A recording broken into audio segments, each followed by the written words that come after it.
Tasty, tasty.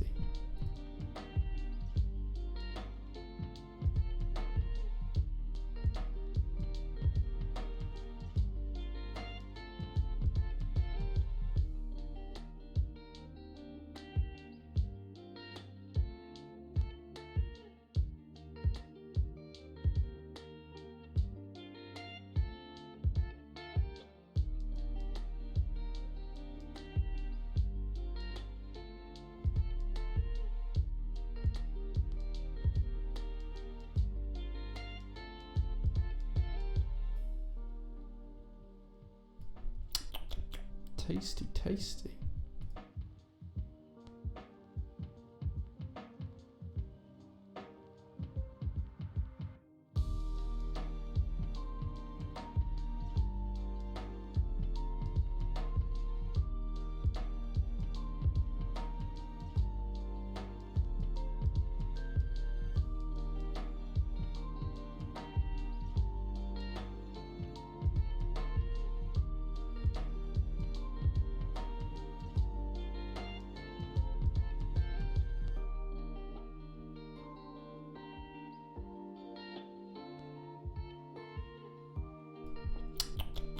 Tasty, tasty.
Tasty, tasty.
Good afternoon, good evening, good morning, wherever you are, guys. I hope you're having a really good Easter weekend. Happy Easter. It is the Easter holidays, which means we've been off work since Thursday was our last day, but we're technically closed on Thursday, so closed on Thursdays. Tasty.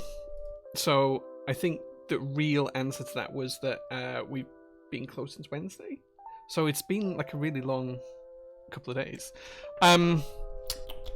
Yeah, let's see who's first. Snicket got first. Congratulations, Snicket. Pomodori is second. Says good evening, Jane chat. Gex Langlan says hi. Hey, good to see you. Automatic. Sorry, says heyo. I'm getting terrible at reading these names, aren't I? The Void Media, thank you so much. He says good evening and happy Easter, Jay, and subscribes for 14 months. 14 months of subs, thank you so much. Tom Barnes is not first, but good evening, good sir. Lazy Keiko's here as well. He says good evening, everyone. And Void Manger says unfirst and unsecond. Congratulations on not being first or second, but being here either way. Anonymous Biker says hi, Jay, subscribes for 5 months. Thank you so much for being here as well. Geeky Ed's here too. He says you're building a matrix. Yeah, we're going to build my personal matrix 8xv 3.0 today. This is the blue black anodization one that I showed on stream a few weeks ago. I haven't got around to building it yet, but we're going to build it with Gateron CJs, you guys, and the new QMX stabilizers from Gateron from GMK. So yeah, interested to see how that goes. Anarchy also subscribed for 21 months. 21 months, that's crazy. Says happy Easter. Hope everyone is having a good weekend. Thank you so much for that. Bob says didn't think there was a stream tonight. Stream every Sunday unless I announce that there isn't going to be one. Just assume that there's always going to be one unless I say there's not. Is here as well. Hey man, good to see you. So is Caffeinate as well. Hbin Timothy says happy anniversary, Daddy J. Anniversary of what? But thank you so much for the 10 months of subs. I don't know what anniversary is. Wait, what anniversary is it? I need to know now. Oh yeah, Easter. That was today. It was Easter today. Yeah, it still is Easter today, and it's Easter Monday tomorrow, which means that we all still have a day off here in the UK, which is quite cool. Stone Cold says, how am I doing? I'm doing well, thank you very much. Yeah, I've got a lot of stuff to update you on in a few minutes, so I'll tell you stuff soon. Ellie Rennie's here as well, subscribed for 9 months. That's a prototypist baby you now have. Congratulations, says yo. My Lottie Pony's here. She says, happy Easter, Daddy J. Oh, thanks, Lottie. I appreciate that. 4 months of subs. Thank you so much for that as well.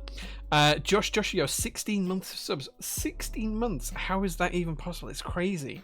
Thank you so much for that. I appreciate that more than you know. Sax also subscribed for 5 months through Twitch Prime. So again, thank you for that. Jenga also subscribed for 6 months through Prime as well. So thank you very much for that.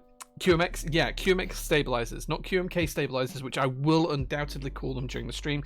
QMX stabilizers from GMK, not Gateron or anything else. QMX stabilizers from GMK. I've said it correct there. I'm probably going to say it wrong for the rest of the stream. Subscribed as well. It says, hope your break has been good. Typing on a 3.0 now. Love it, mate. Congratulations. I hope you've been well and your break has been good. Oh yeah, I got you. Yeah, blue black's so good. It is, yeah. Blue which plate? Says Geeky Ed, and gasket or top mount. So I think we're gonna go with the Alu plate because that's just how I like it, and I think we're just gonna go with top mount. So yeah, that's what we're gonna do. I do have a ton of stuff to tell you about. The first thing is I'm gonna shill me and my team because there's something important that me and the rest of the team are doing. We are going to be walking the Yorkshire Three Peaks for charity, so we're going to try and raise some money. Our target is £2,000. We want to raise £2,000 for Macmillan Cancer Support. I've dropped the link into chat so you can just Bob's donations across if you can afford it. If you can't, I understand, just share the word and spread it around, and maybe someone you know can. And what we're going to be doing is walking 25 miles up 3 mountains in 1 day. We're going to be doing this on the 27th of April. It's a Thursday. So the whole team are involved. Myself, Leo, Sharon, and some of our close friends, Yvette and Kevin, are going to be doing the actual walking up and down the mountains. Mel is going to be on assist, so she's going to be basically driving my Subaru around from one mountain to another, and as we finish each mountain, she's going to be there with drinks and snacks and plasters and spare boots and spare socks and all of that kind of stuff. She's going to be our support team. So yeah, it's going to be a huge thing. Now the other thing as well is we're gonna match whatever we raise. So if PT raises £2,000 like for the charity, then we will match it. So PT will put another £2,000 in, making it £4,000. So whatever you guys donate, I'm basically going to donate through the company as well. So please do support if you can. The link is in chat. Just Giving page is just in chat. Watch out for Instagram, because I'm going to be Instagram storying the whole day, assuming I have cell reception out there, mobile phone reception. But it's going to be just a really good day. 25 miles in one day, 3 mountains. There is a little bit of climbing on one of the mountains, but not too much. The Yorkshire Three Peaks. It's going to be a really good day. So please give what you can. Macmillan's Cancer Support is a really important charity here in the UK. They have provided my family and a lot of other families I know with a lot of support going through cancer. So for those that you don't know, my mum passed away about 4 years ago, 4 years in March just gone. She died of cancer, and Macmillan paid for her hospice care at the end of life and everything else. They sorted that out. They also provided counselling and support for some members of my family as we were losing my mum. But the work that they do is invaluable. It's so fantastic what they do for people all around the world, but especially here in the UK. Not just cancer sufferers, but people who are affected by cancer. So those living with partners with cancer or children with cancer or whatever else. It's for all of the families involved. It's not just for the cancer sufferers themselves, and they're a really, really good team. They have hearts of compassion that you would not believe, and just providing them with any monetary value is an amazing thing. So please do see if you can consider giving. I understand that not everyone can. If you can't, please consider sharing the link.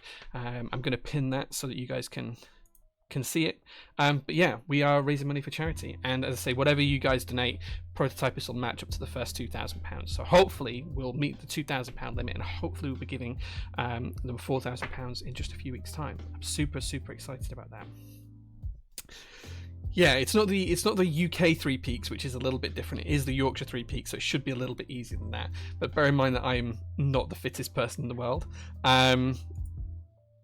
Yeah, it is going to be a challenge for us. It is going to be a challenge for us. So I do hope that you guys can support in any way you can. Even just sharing the link around will really, really help us. So thank you so much for that. I'll try not to shill it too much. I will mention it a few times during the stream. So yeah. Right, okay, so Caffeinate says, I've just got coffee, so I am swell. Hope you're doing fantastic, Tim. Oh, there you go. I don't have coffee because I have no milk here at the workshop, so I couldn't make a latte, which is what I need at this time of night. So I am today just drinking juice, just dilute juice. Tinkertronic says, hey man, good to see you. Boyd Media says, good luck PUT team, love the cause. Yeah, we're going to have such a blast on the day. Tim's helping us create some t-shirts and some other bits and pieces, so it should be good fun. Fantastic charity, Jay. Really worthwhile cause, and wishing all the PT team good luck. Yeah, I think it's going to be a great day. I don't know if all of us will make it around the course, but we're going to give it a damn good go. And I'm really, really excited for it. It's basically a marathon up 3 mountains in one day. We ain't going to run it, but we'll make it. We will do it. Or at least one of us will. I know that Yvette will make it, and I'm pretty confident Sharon will make it quite easily. I think if anyone's going to struggle, it's going to be me and Leo. We're the two that are going to struggle. Leo has youth on his side though, so I think I'm going to be the one at the back of the pack holding everyone up, but we'll see how it goes. So Jim says, best of luck to the PT team. We'll be donating for such a great cause. I've done the 3 Peaks challenge myself and it is not easy. Yo, it's a huge day. But yeah, I'm super excited for it. 6306 is here as well. Says, Ethan Jane Chat, thank you so much for being here. I believe in you all, says Lottie. Yeah, we can do it. T-shirts with spaceship for each donator. I can't do that because that just costs too much money.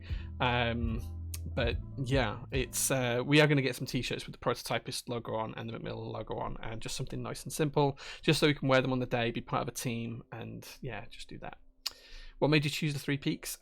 So we've been trying to do it for a couple of years. I've had it on my bucket list of things to do. I tried to do it in 2014 with some friends. One of my friends dislocated his ankle after the first mountain, which is called Penigent, and I've never been back to do it again. So I thought, well, this is going to be the year where I do it. I have done some training walks and some training hikes to try and get into trying to physically make it.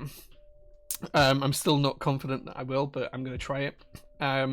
So yeah, so that's what made me do it, and I figured why not try and raise some money for charity at the same time. So yeah, we'll do really well, I think.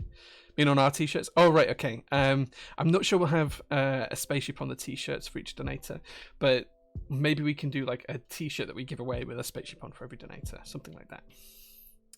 Yeah, that'd be quite fun. Happy Easter. Thank you, Robert Mikey. I appreciate that. You've got this. Yeah, like my levels of fitness are not what they were when I was 20. Let me put it that way. In fact, do you know what? I'm probably physically fitter now since I left working for the bank and started working for like running PT. just because of all the physical manual labor we have to do, like humping boxes around and desk mats and stuff like that. Doesn't sound like much, but 20 kilogram boxes with 20 desk mats in, pretty chunky. So yeah, I'm probably in physically better shape than I have been since I was 18, 19, because my health kind of like nosedived for like 15 years while I worked for the bank. But I do need to lose some weight, and I think I might lose some weight doing this challenge, so we'll see how it goes. We'll see how it goes.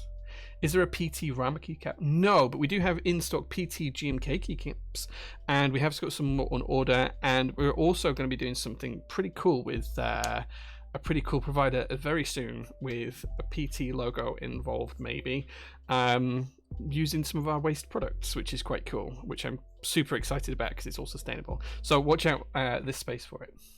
We'll be not too far away. MX Brown's copper keycaps, Choco Matrix time. We're not doing MX Browns today. We are doing Gator on CJ switches. I've got them to one side. So yeah, Jay getting strong. Yeah, like physically, I'm in pretty good shape.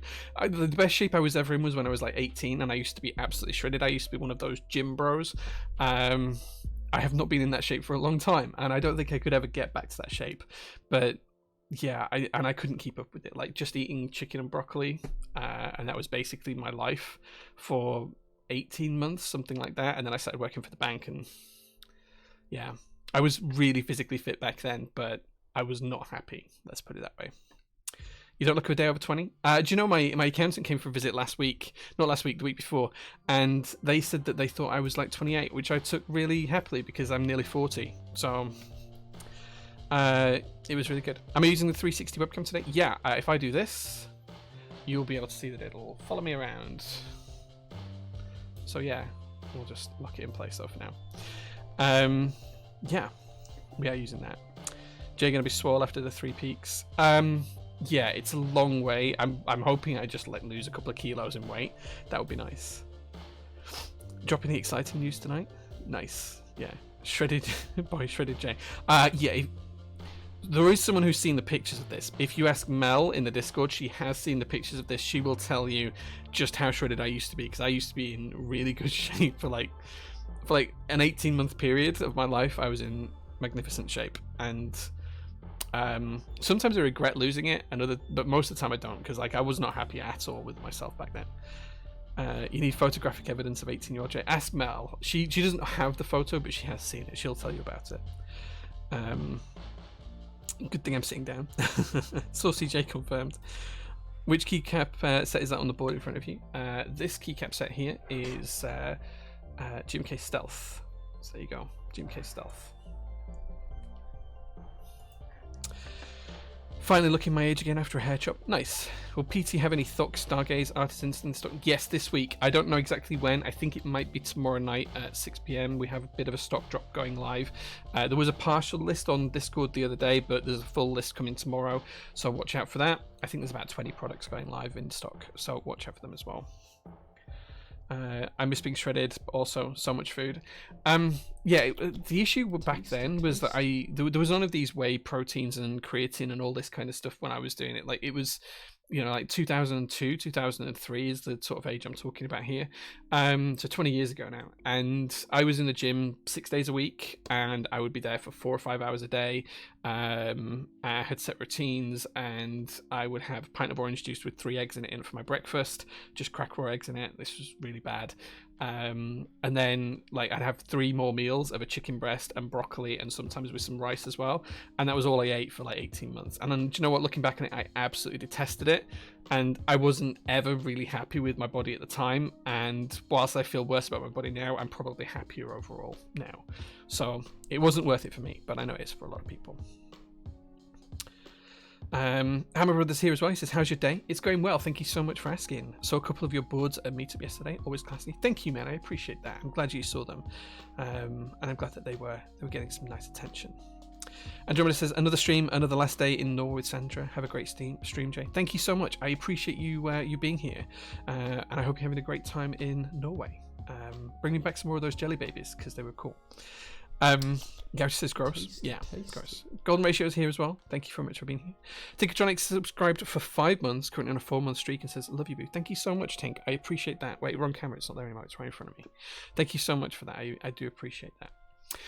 Right, bringing you up to speed with PT news now then. We've talked about the 3 Peaks challenge that we're going to do on the 27th of April. Go donate, the link's pinned. Anything you can give, even if it's £1, will be super, super helpful. If you can't, which I understand that some people can't offer financial support at the moment, then please just share the link around. We're going to start advertising it on social media in the next couple of days, so even just a couple of shares or follows would be very much appreciated. We do have a stock drop tomorrow. There's a load of stuff going in stock, including Zoom 65 EE round 2, the standard one, not V2, round 2, not V2. I have to get that right.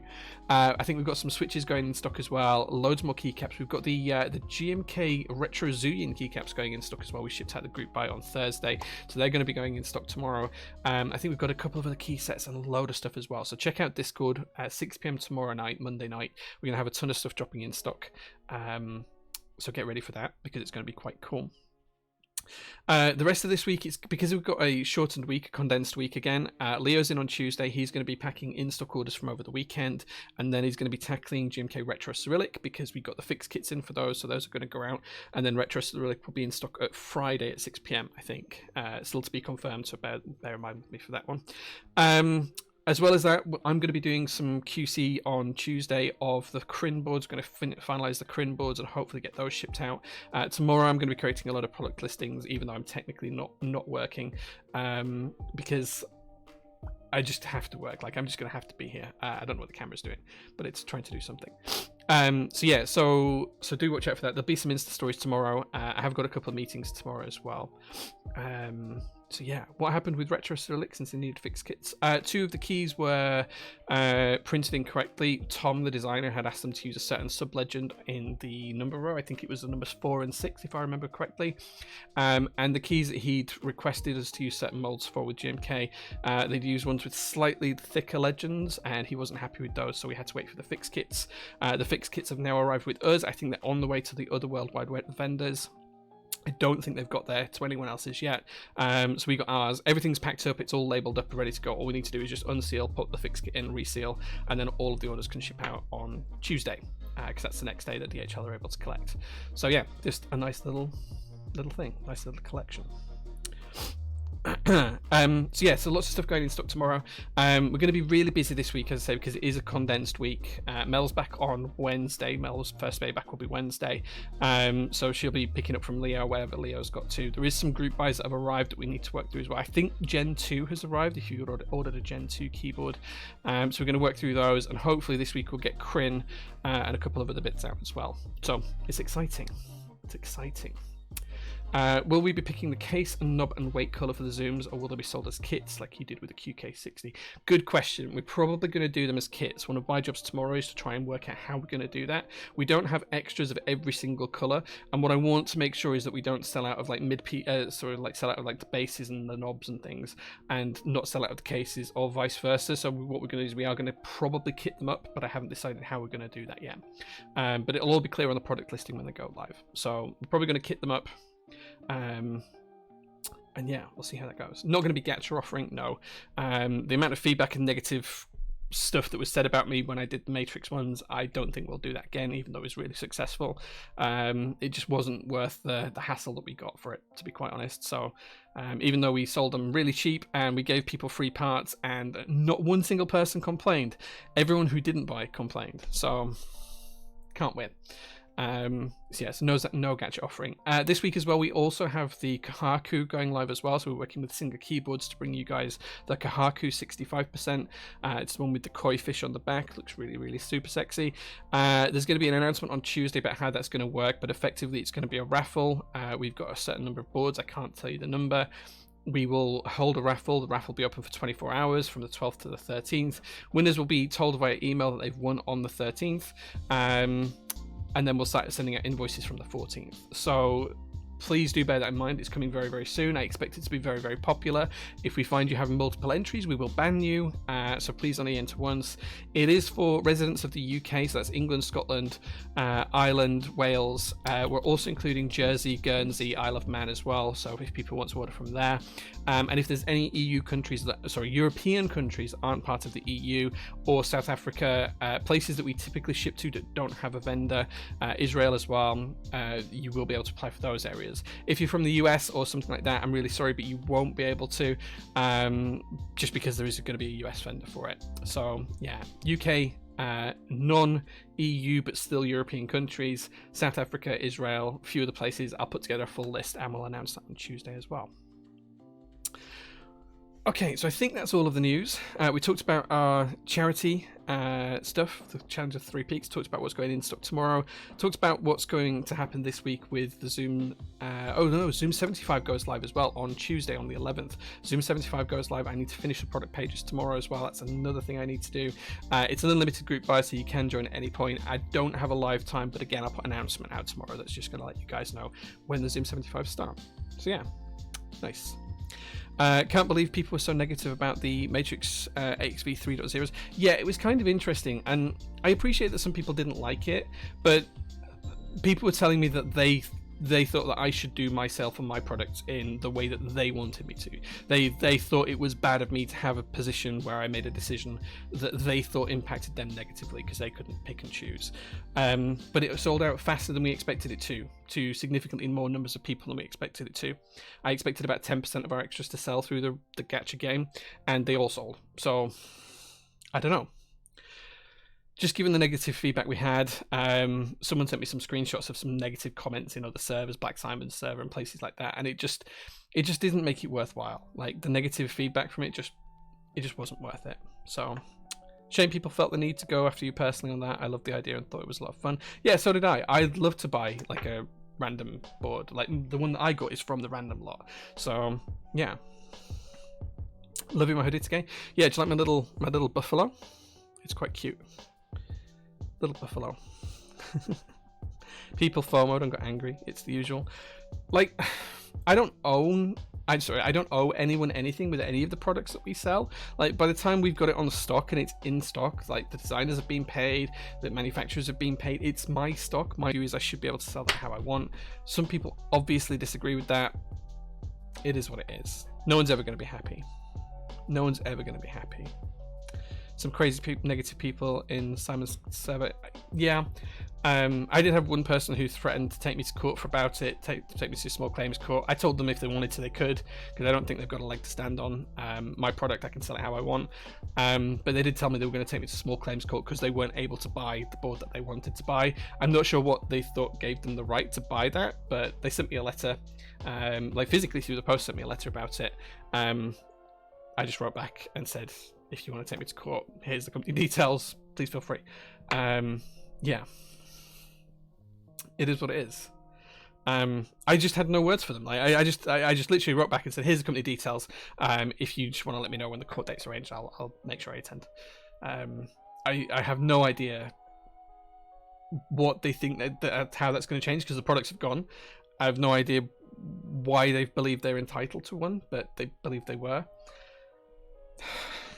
I'd happily go and stand in front of a judge and tell him what I'd done and why. It's, commercially sensitive information. I shouldn't have to share it, but, Oh, Tim, it's not just metal rectangles, it's keyboards. And keyboards are, well, dangerous, let's put it that way. It's just bizarre. It's just bizarre.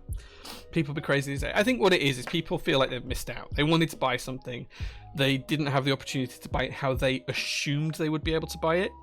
And because of that, they want someone to blame. And they're going to blame me because I own the store. Yeah. Am I right in feeling that people have become more entitled since Rona? Would love to have your vendor insight.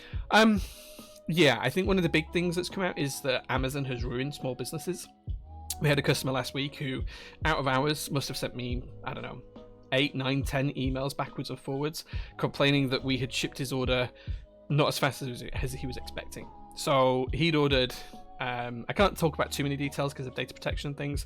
And I say he, it may be male or female. I'm just using he as in the general he, they. They had made an order on Monday night out of hours, so we'd been actually closed on Monday night when they made the order. So technically it was an order from Tuesday. We shipped it on Wednesday, which is the very next working day. Or 1 working day for us. We stay on all in-stock products. It'll ship within 3 working days. He was given tracking and everything else, and he basically said it wasn't good enough, that we were offering poor service. And I just genuinely didn't know what to say to them. I genuinely didn't. Like, we've shipped it within 1 working day. We say we'd do it within 3. It was 1 working day.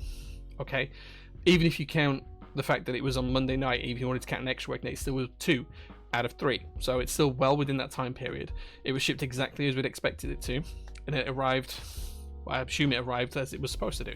I haven't checked the tracking to see over the weekend, but yeah, like, it makes it really difficult because they believe we should have shipped it. So the impression that I got from them, they never actually said what their expectation was, but the impression that I got from them was that another vendor in the UK, which is significantly smaller than us, had managed to ship it. They'd made the order in a morning and it had shipped that afternoon.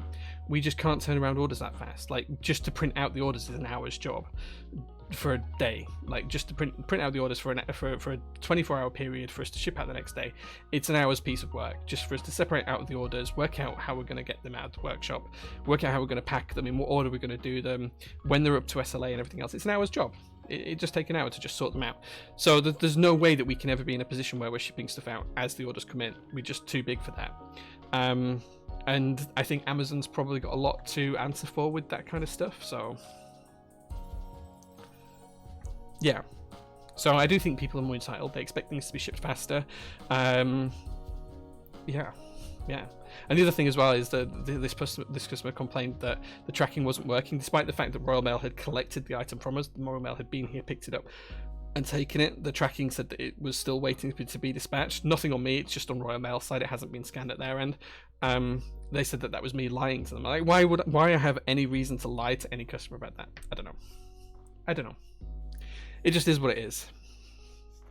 It is what it is. Should have joined the group buy then? Yeah, well, maybe. Group buys exist. Yeah.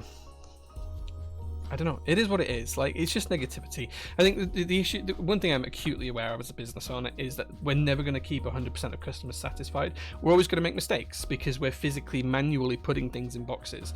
And when we're doing that, we're going to put the wrong thing in the wrong box at some point. Like, it's just gonna happen. At the minute, we average about 1 in 1,000 orders that we make a mistake on, whether we don't send the right number of switches or we put the wrong key set in the wrong box or something like that. It's about 1 in every 1,000 orders that we make a mistake on, which I think is pretty good. That's all right. It's way less than 1% of issues.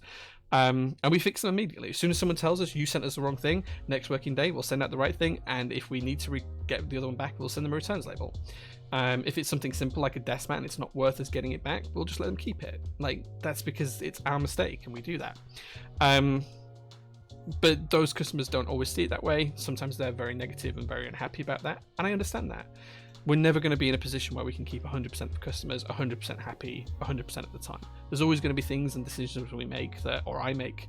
I won't make excuses for anyone. It's my decision ultimately at the end of the day, or it's a decision that I'm accountable for if someone else has made it in the business. There's always going to be decisions that are made by the business for the business's needs that people don't agree with. And I just have to live with that. But I struggle with it sometimes because I want everyone to be happy.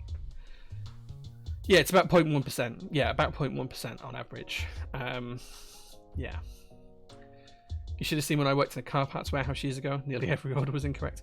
Yeah, I mean, yeah, like we fix it. Like, I know we'll get emails when we're closed, and I don't respond to them on days when we're closed, and people send us 3 or 4 emails because we're closed until we reopen. But that's by the by as well. You know, if we make a mistake, we'll fix it, like 100% hands down. And if we can't fix it, we'll give you a refund. There was a customer the other day. They'd ordered a certain key set, and we'd packed and shipped the wrong one. Like, it was Leo, bless him, he held his hands up. He knew he'd made the mistake. He said, "Yeah, I shipped the wrong one." And we didn't have the key set they wanted. We just didn't have any left. We shouldn't have even allowed it to be sold. Stock must have been wrong, or one must have been taken off the shelf or something else. Tasty. So I just said, right, well, the key set they ordered was a Canon Caps key set. I was like, I can't fulfill that. So, you know, what key cap set would you like? And they said, oh, well, I'll have I think they picked a GMK keycap set, and the difference was like 50 quid. But do you know what? To keep them satisfied, we let them have the pick of key set, whatever they wanted, because it's just a better way to do business. You know, they might remember that and come back and think, do you know what? Last time they messed up, but they fixed it really well, and here's another sale for them. So. Well, Keep says, I can only say that you guys have fantastic service. I had an issue with an order, which you previously, it was fixed promptly, no questions asked. Yeah, like, we want to fix things. Like, if we've messed up, we want to fix things. Sometimes we need to ask more questions to understand where it's gone wrong or what the part is. Sometimes we don't have the part you need on the shelf, and we've got to go back to the manufacturer. It happens with GMK sets sometimes, where someone will open a set and we've sold out of them, and they've got 2 Z keys instead of a Z and an X key, and we have to go to GMK to ask for a replacement. So it will take some time, but we will fix it. To be honest, I've got 2 wrong orders from you in the past in a row, but I don't see the point to throw hate everywhere. Just email and you get it sorted direct. If you've had 2 wrong from us in a row, I'm really sorry, Zakirizak, because that's really unusual. But yeah, we will always fix it. We will always fix it. That's the whole point. Thank you guys. I appreciate all the positive comments about the support that we offer. Like, I want it to be a nice experience. Like, it's not like some hobbyist business now. We're a proper company with proper staff, fully employed on the books. We pay taxes and VAT, and we have accountants, we have stock control, we have audits, and all of this kind of stuff to go on. It's something we have to take seriously now. So yeah. Right. Okay. We've talked enough about all of that sort of stuff. The next thing is you guys need to tell me what you want a discount on today. So as always, whilst we're streaming on a Sunday night, we give you guys the option to pick a discount for something. All you need to do is drop a suggestion for a product you're looking for in chat, something that you've been thinking about buying, but maybe a little extra discount would help. It can be any products we've got in stock, not group buys, not pre-orders, but anything in stock, and I'll see what I can do. So discount on chats, unconditional love to the PT team. I really appreciate, guys, like, more than I can tell you. I appreciate the support you give us, because without you guys we wouldn't be here, right? Without the customers we wouldn't be here. So it is really important to me. But yeah, if there's any product that you'd like to be able to pick up today, you'd like a discount, we'll give you a discount from now until midnight. So you get like 3 or 4 hours, 3.5 hours to pick something up at the store with a discount on it. And depending on what it is, the discount might be 5, 10, 15, 20%, something in that sort of range. So drop some sessions, drop some ideas in the chat that you'd like a discount on. The only rule is it can't be something we've put in stock recently, because like we price them as well as we can. So yeah, anything that you've been considering for a little while, he's sat on the shelf with, take a think and let us know. Cool. Okay, let's catch up with chat, see what you guys are talking about whilst you guys pick what you'd like a discount on today. I'm really surprised, Zakirizak, that you've had 2 orders wrong in the row. Like, we ship 5,000-6,000 orders a month at the minute, and we have like maybe 4 or 5 that are wrong. So I'm so sorry if that's happened to you. I really am sorry about that. Really sorry. I don't know who you are in real life, so I have no idea who you are, but I'm terrible at putting usernames to real people, and from a data protection point of view, I probably shouldn't do that anyway. True Blaze, thank you so much for the 8 months of, where's the camera, of the 8 months of subs. I really appreciate that. I'm so sorry about being late, Jay, everyone. Hope everyone's having a lovely weekend. No worries, man, no worries. Why can I not hear music? Is my music playing outside of a different thing? Wait, what's going on here?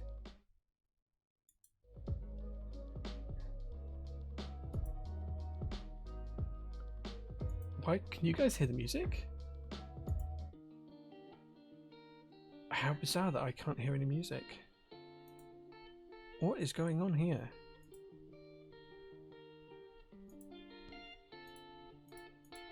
Yes? Why can't I hear the music?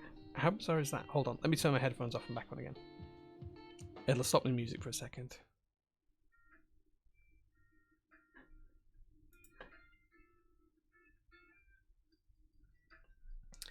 I just reset the headphones and it should pick it back up. I hope.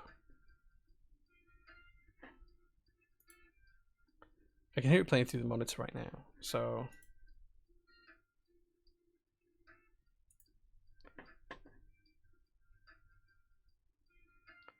Oh wait, have my headphones connected to a different device? Is that what it is? Yeah, you won't be able to hear it now, yeah.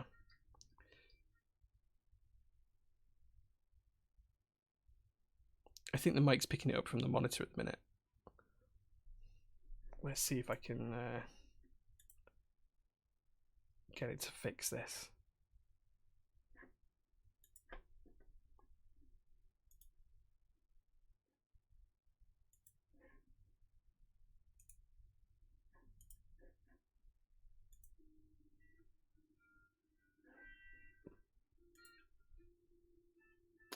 How weird. The monitor just wants to play it out of the... What? Okay, I have no idea what my sound settings are doing. Oh, there we go. There we go. It's decided to fix itself. I didn't actually change anything, but it's just decided to work. And then it stopped again. What's going on? Oh, the app quit this time. I think Spotify, the app, is having issues because it's just decided to quit. There we go. There we go. I can hear it again. There we go. We're back. We're back. Did I get a nice egg today, boss? I didn't get an Easter egg. My mother-in-law bought me and my wife an Easter egg, and my wife stole it. So yeah. Didn't realise you're building a matrix tonight. Doing the same thing whilst I watch the stream. Nice. Skip my chores. Plague house here. Oh no. I hope everyone's okay, Adam. Fingers crossed. Call the Bondulance. Perhaps a volume mixer. Yeah, I don't know what it was. It's working now. Corb switches. Okay, we could maybe do it on corb switches. You have to sing for us. No.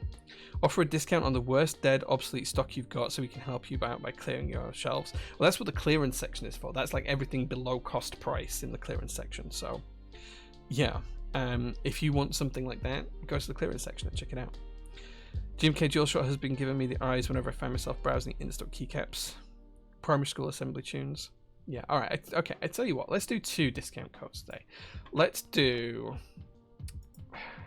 I'm going to regret saying this, but let's do 2 discount codes, yeah. Let me create the first one. Amount of products.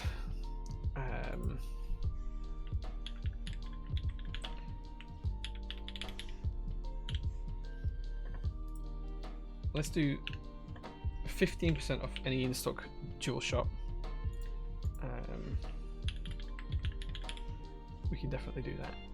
In-stock DualShock. 15% off any in-stock DualShock. You have to buy at least 1 item. 1 use per customer. And it finishes at midnight tonight. Well, 23.59. Okay. So, the first one is for any in-stock GMK DualShock products. Here you go. Here is the code, and I'll see if I can put the link and the code in one thing for you. Okay, there you go. So the link's there first, and then the code is underneath it. That's the first one. So you can get 15% off any in-stock GMK DualShock kit. There you go. With the code, the Let's link, and then that's underneath. There you go. The second one, let's do 20% off any in-stock switches. Apart from, I'm gonna have to turn it off for the lavender switch, the London fog switches. Let me see if we can do that. Create a discount. 20% off any in-stock switches, right?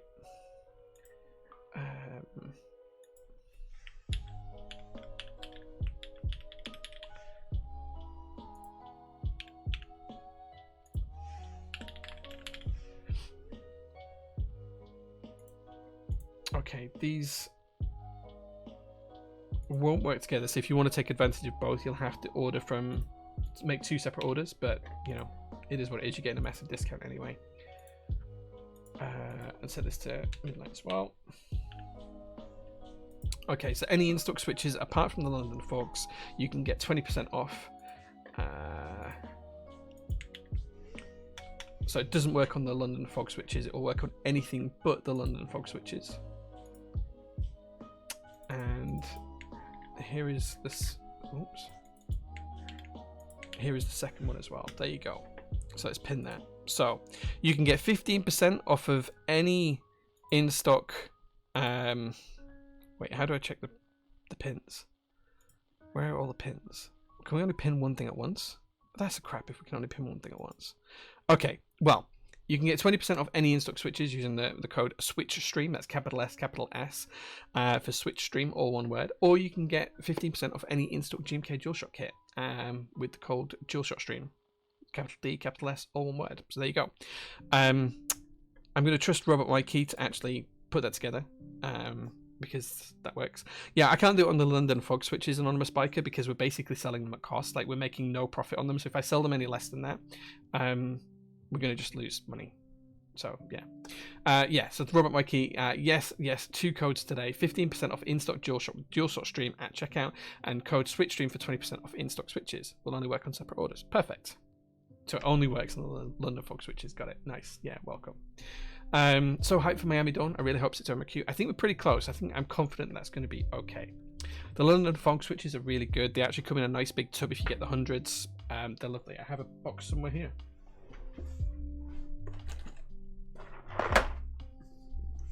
So if you buy 100, this is what you get. Let me show you on the other camera. You buy 100, you get this nice box, and it comes with this nice tub. And you get 100 switches in there, which is pretty cool. Not bad for, like, whatever they are, 55, 65 quid or whatever they are, something like that. Really nice little packaging. So yeah. London never gets foggy anymore. I haven't been to London for a long time. Yeah. See if you can spot what's special about the product listing for the London Fog Switches as well. If anyone can spot what's special about that product listing, I'll be interested to see. If anyone can spot what's special about it. Maybe I'll give away a small prize for the first person to spot what's special about that product listing. Yeah, let's see. Right, okay, it is time to get on with the build. I think we've covered everything that we were going to do on the starting screen. Yes, we're now on to building the keyboard itself. So let's switch over to the build stream camera view, and I will show you what we're building today. First things first, we're going to use the new GMK QMX stabilizers. These are screw-in stabilizers with a slightly unique design. This is what we're going to be using today. First time using them in a build. It only comes with a tub if you buy 100. They don't come with a tub if you buy like the 10s. It's not that it includes a YouTube review video. No, it's to do with the product listing itself. We are using Gateron CJ switches. Bullboy, you are correct. Yeah, the product description was written by ChatGPT 4.0. All I did was, so this is really cool. So I've been playing around with ChatGPT a lot for prototypist and other related things. It's the first thing I've done from a product perspective, but we have been working on some stuff in the background using a lot of these AIs. You might have seen Midjourney's already in the Discord and has been for a number of months. I'm infatuated with these systems, and I think they're incredibly clever. So that was the first kind of the prompt I gave it was write me a product description for a product that meets these specifications, and I just literally gave it the name and a list of bullet points, literally the spec bullet points, and it wrote everything else on that page. So yeah, Bullboy, message one of the mods, DM one of the mods, send them your details, tell them that I told you to message them, and I'll figure out a prize for you. I don't know what it'll be, but I'll figure out something to send you. I've read so much of ChatGPT, I swear I've learned to spot something to do. So I use Reddit a lot, like incessantly, and I can spot the ChatGPT bots on Reddit because of how it writes stuff. Like, and I was browsing a website the other day, and I saw a product description, and I was like, "That's been written by ChatGPT." Like, I can just tell that that's been written by ChatGPT. Yeah, message Bullboy, message Igbin Timothy, and he'll sort something out. Oh no, Trojam, it doesn't. It shouldn't work. Don't tell anyone that because they'll use it. If anyone orders the London Fog Switches and it does work, I'll just cancel the order. So don't do that. Yeah, so just don't do that. I will cancel the order. It shouldn't work. I'm sure I said it to not work. Not sure if that's great or a bit scary. Let me see if I can share it with you. Let me just see if I can share this with you.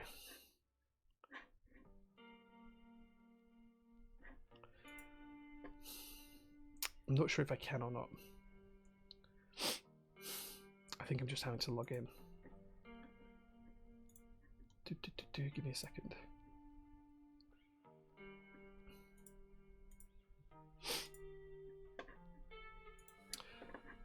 Okay, so let me see if I can share a screen capture.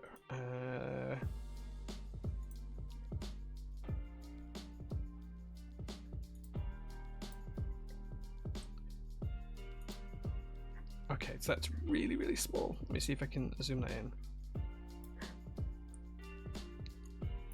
Okay, so I could probably make this a little bit bigger.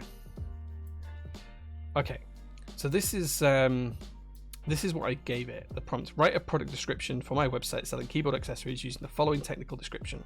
And I literally just copied and pasted in the stuff there, and it basically wrote out the whole thing for me. You can see here, introducing the Lab London Fog Linear switches, the ultimate upgrade for your mechanical keyboard, and it took like 3 or 4 seconds. So yeah, you can maybe use this for all sorts of things, and I have 1,001 things I want to use it for. I just thought it was cool and something I wanted to share with you. But yeah, ChatGPT, scary things, guys, scary things. You've sent me some great Reddit subs. Lottie, behave. Yeah, you might want to go check Lottie's profile out on Discord as well. That's all I'm saying. I can't say any more because I get banned from Twitch. So go check out Lottie's profile on Discord. She might have something you're interested in. ChatGPT causing me all sorts of headaches at work. So it's really interesting because I don't want this to become a ChatGPT stream, but there's the capabilities of the software right now is unbelievable. Like, I use it a lot for, you might have seen some of the chats on the side, I use it a lot for generating code, so to update Shopify to be able to do certain features and functions, to tie bits of systems together. I use it a lot for Excel spreadsheets because I can do most advanced things with Excel spreadsheets these days, but there's a lot of syntax and Visual Basic stuff that I can't do, and that helps me incessantly with it. Like, it just helps me constantly be able to revise and understand data in a better way. We've used it for scripts for things that we're going to be bringing up soon. I can't go into too much detail about it yet. I've used it for generating basic contracts for staff and things like that, and a ton of other stuff as well. It's just really, really cool. The copywriter in my company is shaking my head. So this is the thing, like I do all of that internally. Like, for Prototypist, I do all of the copywriting, all of the advertising. That's all me. That's part of my role here at the company, as well as owning the business. ChatGPT is going to basically help me do that to the nth degree, especially with stuff like Mid-Journey, especially with stuff around product pictures, Instagram posts, and things like that. So ChatGPT can write the perfect Instagram post for you, including all of the hash codes that you want to tag it onto and stuff like that. It's very clever. You can even build tools through another bit of software that's linked into ChatGPT, which will automate a lot of this stuff as well. So I'm working on understanding how we can start to do that, because we do very little advertising right now. We don't send out email blasts. We do like 5 or 6 a year, if that. Whereas other companies will send out will send out like 3 a day, every day. We don't do that. And we're not going to do that. We're going to do some things a little bit differently. But we are going to increase our presence in certain areas. So watch out for that. It's really cool. I work in IT, and our security team blocks it in case of data leaks. Yeah, Lottie's updated the Discord with a link. Yeah, people might want to check that out. Right, okay, so anyway, crack on with the build. ChatGPT is very cool, very scary, and do you know what? It's not scary. It's absolutely terrifying what it can do. Yeah, I'm just going to leave it there. Right, okay, let's get on with the build stream. So yeah, we're going to be using these today. There's not 17 in the bag, there's 19 in this bag. We're going to be using Gateron CJ switches. These have been lubed with Crytox 205 grade 2. Let's take a look at the board.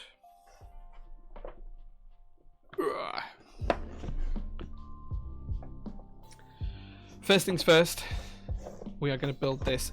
I think we're going to build this with the aluminium plate, because that's quite cool. So we're going to use the aluminium plate. I'm going to get that out now.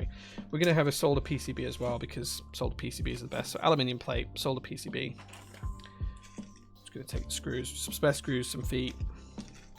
These are the screws for the top mount. We are going to use top mount today, not gasket mount. And do you know what? Let's build it with the foams. Why not? Why not? Mel's probably going to steal it if I do anyway. I think a generation of finally just having their boomer moment where tech has finally done what it did many times in the past. I think you're right. Future will be awesome in tech. It's just a completely different foundation to build on. So the way that these AI tools are going, there's going to be two possible outcomes here. Either it's going to work and things are going to be more productive, people are going to retain their jobs or have different jobs, and it'll work. Or it is going to absolutely decimate a lot of jobs in general, like a lot of roles, like project management, gone, because the tools will do it for you. Copywriting, gone, because the tools will do it for you. Graphic design and contextual graphic design, gone, because the tools will just do it for you. But the issue with those is if you get rid of all those people doing those things, what are they going to do? The companies can't make money if they don't have people buying their products. And if they're laying off tens of thousands of people constantly across all of the different walks of life and people who are in these types of roles, event management and project management and all of this kind of thing, who's going to be there to buy the products? What are people going to do? Get rid of all the coders because ChatGPT can do it? Well, there's a lot of people out there who code. You don't need those people anymore. What are you going to do? It is kind of a catch-22 situation, and I think there's going to be a load of new jobs out there that we haven't actually yet understood or don't understand, that probably won't for a while, that people are going to pick up and start doing. Like content creators wasn't a job 25 years ago, but it is now. There's going to be a load of roles like that that are going to become things that people can do to create a living. So we'll be interested to see how that pans out. Or it'll go the way where it'll be the dystopia that people will just not have jobs, won't have money to pay the businesses won't have any income, and they'll go bankrupt, and there'll be just nothing. But it is a threshold, I think. We are on the cusp of seeing a massive phase shift in how business works. I know people say we're in late stage capitalism, but we are on the cusp of capitalism being a previous system, not the continuous system. Whether it's going to be 5 years, 10 years, 20 years, I don't know, but it's going to happen soon in our lifetimes. We'll see. Huge IP ownership issues with the free interface to ChatGPT. I do think one of the things with IP ownership is ChatGPT is probably going to challenge those. Not necessarily just ChatGPT, but all of the artificial intelligence, Midjourney especially, and things like that, and DALL-E and all of the other ones. I think IP protection laws are going to have to get rewritten quite quick. So I think we'll see a massive phase shift there as well.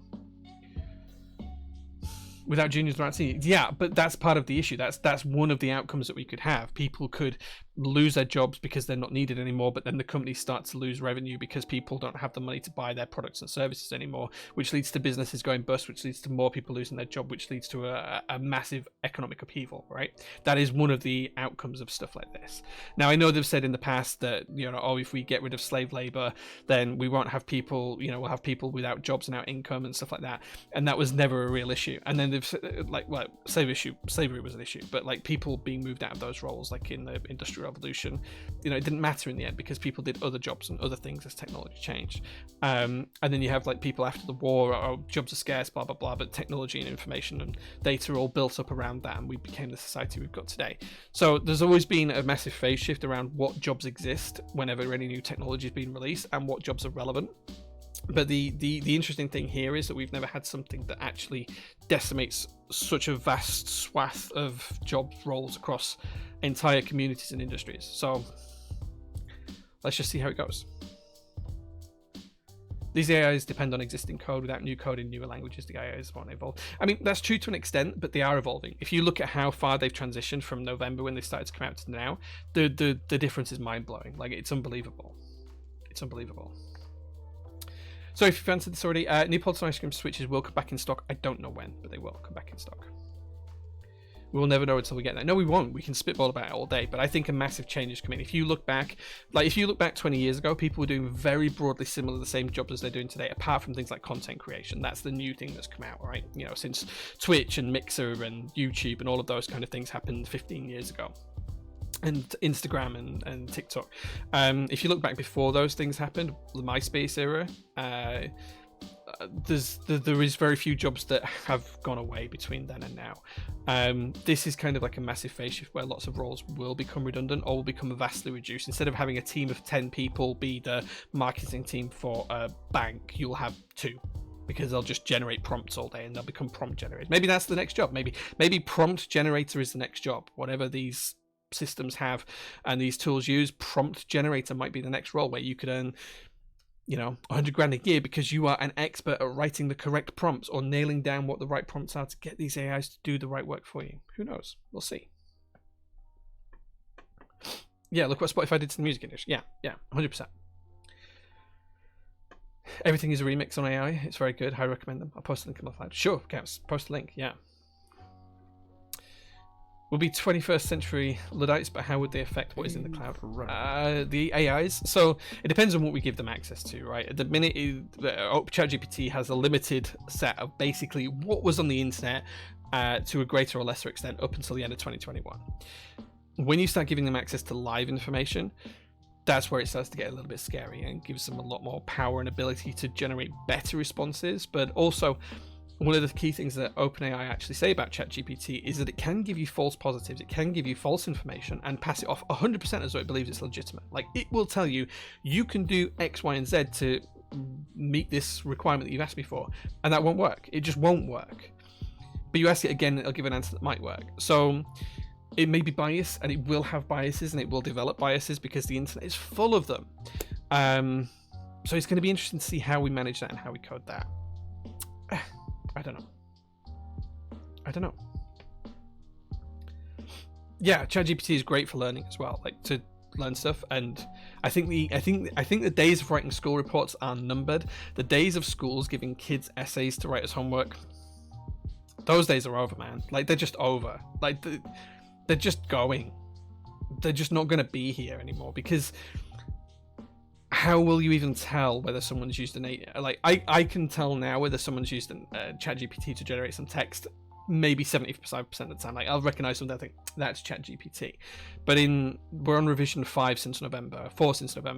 When we're at revision 10 in 5 months' time, that's not going to be a thing anymore. Like, it's just going to have learned to assimilate the information in a much better way. So the days of students writing essays, I think, is long gone. Like, there's going to have to be a better way of people learning information and showing that they're capable of learning that information.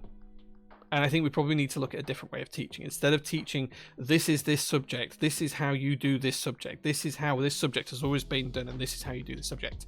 I think what we'll actually start to do is we'll actually start to have classes on how to learn. Not necessarily how to learn X subject, so physics, but it will be a class on how to learn a new subject, and it will be teaching you how to use the tools that we have today. So how to use ChatGPT, how to use some of the new, whatever the next online AI is, whatever the up-to-date version of that is. That's what we're going to have. We're going to have courses where people learn how to use those. So yeah, we'll see how it goes.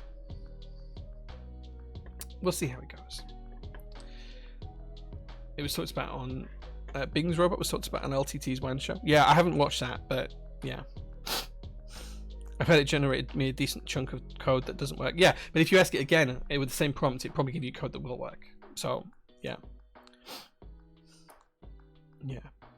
I quite like ChatGPT for making basic lesson plans for me. I'm almost disappointed if my kids don't use it. Yeah, I mean, that's the thing. So I think that we will actually start to have lessons around how to use whatever these AI tools look like in a year or two's time when they're actually become more mainstream, because they're still very much in their infancy right now. So once they're a bit more developed, we will absolutely have lessons where you'll be taught how to use these tools, and you will have jobs where using these tools is like a skill.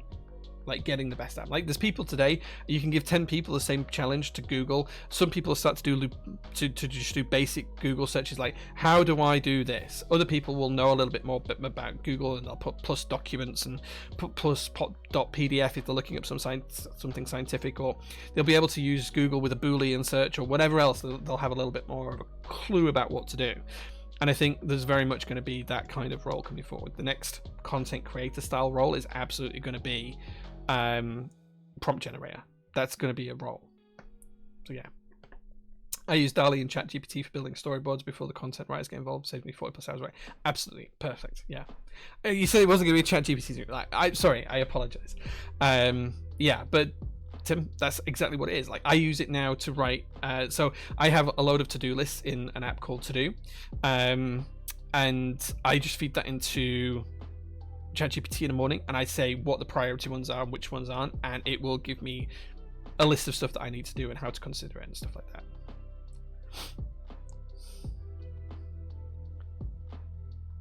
that. Yeah, well, we won't talk about that bit, Kara, but yeah, like the more information we give them and the way in which we train them to become aware, and I don't mean like self-aware, I just mean aware of like current events, is going to be key, I think. Yeah, wonder how all this will affect SS skills. As I said earlier on, Jenga, they're dead. They are 100% dead. End of this year, they will be dead. Yeah. No one is out of a job yet, Tim. Yet. But when you don't need a project manager anymore because it can do it, and when you don't need, you know, a copywriter anymore because ChatGPT does it with such a high success rate that it's irrelevant not having it. Or you have a range of copywriters now and it reduces down to one person because one person can just vet the ChatGPT scripts rather than 10 people writing them. It will happen. But I think prompt generator will become the next role of the future. I think that's something that will happen. I don't think it'll be called prompt generator, but I think there'll be something in that respect where it'll be the people who are getting the best out of the AIs is the role.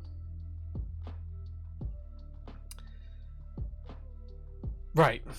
Okay, we've talked about that. Let's get back to the build stream because we need to build today. Maybe you guys can ask some questions about my thoughts on ChatGPT in the future when we get around to soldering. Okay, so here's the keyboard.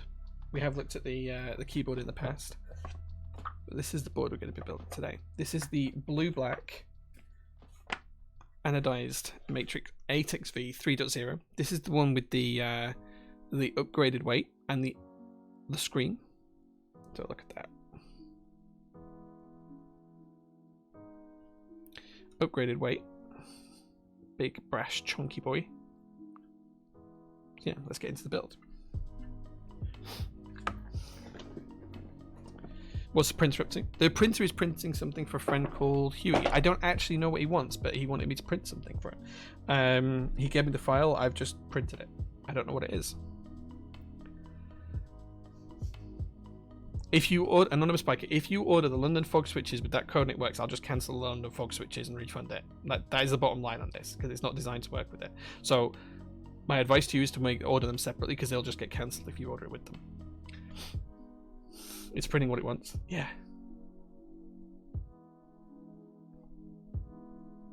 Machines are taking over. Wait until ChatGPT can control 3D printers, right?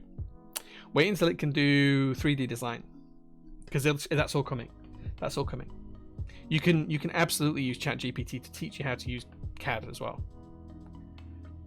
So yeah, so wait for that to happen. It's because it's coming. It's not far away at all. Right. Okay. So we have the case. It looks all good there. Let's get the plate and PCB ready. Now I did say we're using the aluminium PCB today, and we are going to top mount this, not gasket mount it. We're using Gateron CJ switches today.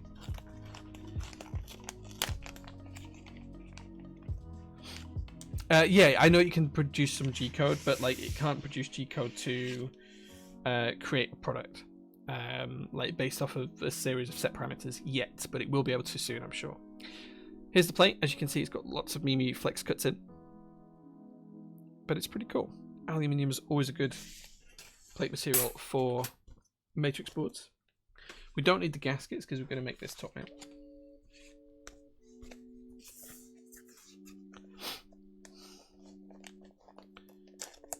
As ChatGPT, yeah, for the G code, yeah. Here's a PCB. This is a solder PCB. Looking pretty fly. We do need to snap off the retaining clips, so we're just going to do that now. Nice one. And here's a second. It does have perky RGB, yeah. I can't remember if the solder version does. Sorry, if the hot swap version does, but the solder version does. There we go. These out of the way. Now we are going to be using the new GMK stabilizers, which do work with 1.2mm PCBs. I've already had them in one without any issue. Not that I've had it on a board typing, but just like in a pre-build. Let's get the foams ready. And let's see what we need to tweak to be able to put the stabilizers in here. So this is the PE sheet. You can see it already lines up nicely. It looks like we're good to go for all of the stabilizers, including the ISO one. So we're just going to use backspace, 7U spacebar, and ISO enter today. We're going to split everything else. Split left shift, split No, we're going to have to do full right shift. So we're going to have ISO enter, backspace, right shift, and spacebar. So just the 4 stabilizers in total. So we need a 7U, which means we need to take the 6.25U out of here. The cool thing about the QMX stabilizers as well is they include a 6U spacebar as standard. So you get a 6U wire as standard with these. We're then going to need a ISO enter, a backspace, and a right shift.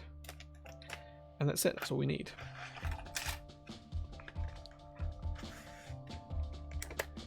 There we go. These are in stock, by the way. If you're interested in trying these, they're in stock right now. Okay, so first things first, I'm just going to... So these, if you haven't seen them, these are the new QMX stabilizers from GMK. If the camera decides to focus, these are a little bit different in the fact that the wires don't clip in from the top. They're actually completely covered from the top, and the wires only go underneath and they clip in on the bottom. So these are a little bit different to any of the stabilizers, which means that there's not going to be any dirt or crud going to get top down into the stabilizers. Doesn't mean that we build them slightly differently though, because we have to take the wire out from the underneath, pop the 7U wire in. They work in the same way. We're just going to pop the wire into the bottom hole. And then it clips in just like that. Now, what we're going to actually do is we're going to take these apart, take the wires off, and then we're going to lube the wires, and then put the wires into the housings.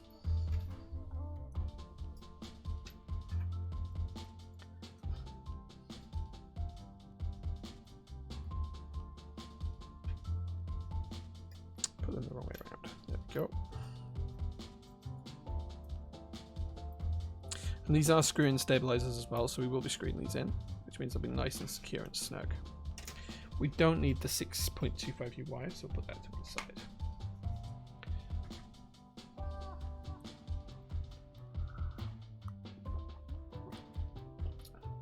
The plate looks sus. No, you, Adam. Wait, what's the camera doing?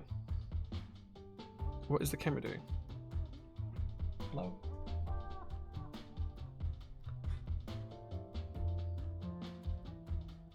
There we go. Don't know what the camera's doing.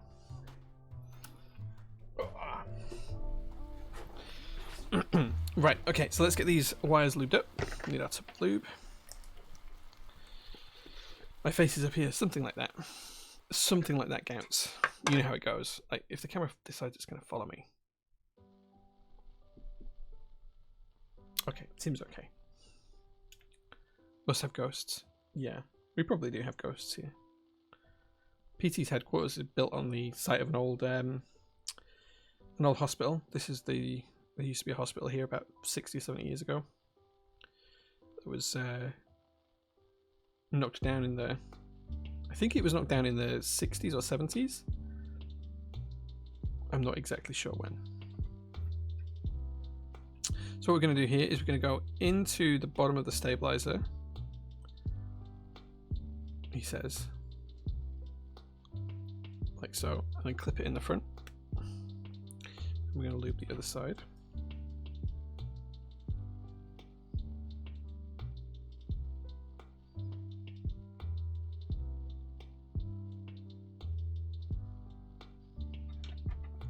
So again, into the bottom of the stabilizer, and then clip it in.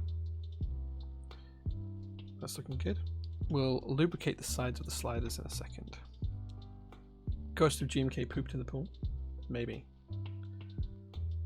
Maybe that'll come back one day.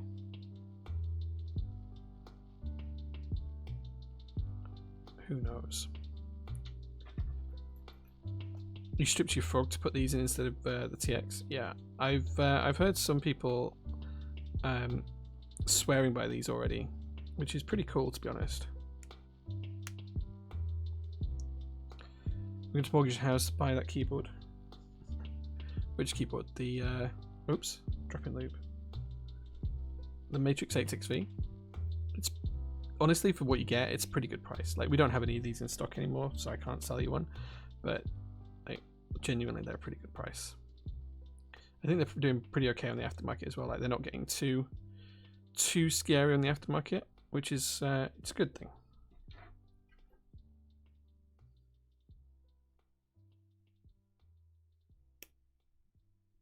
What's that one done? 2 more stabilizers to go.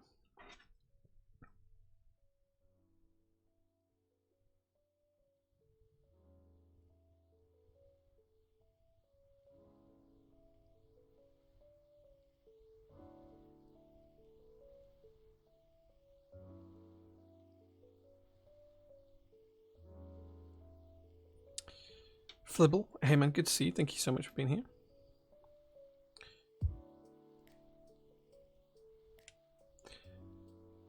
Still quite hopeful I can scoop a Matrix 3.0 in pink on the aftermarket at some point. I'm sure you'll be able to, Kara. Get on the Matrix Discord, I'm sure you'll be able to.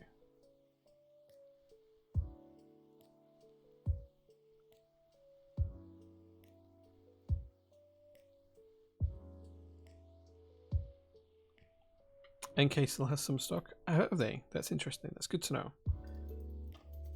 Do they have pink though for Kara? That's the main thing.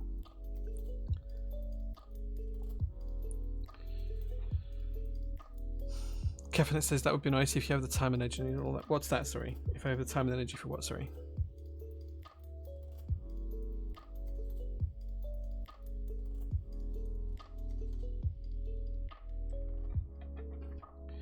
Got my turbo kits for my AXV, just waiting on the plate and stabilizers to arrive.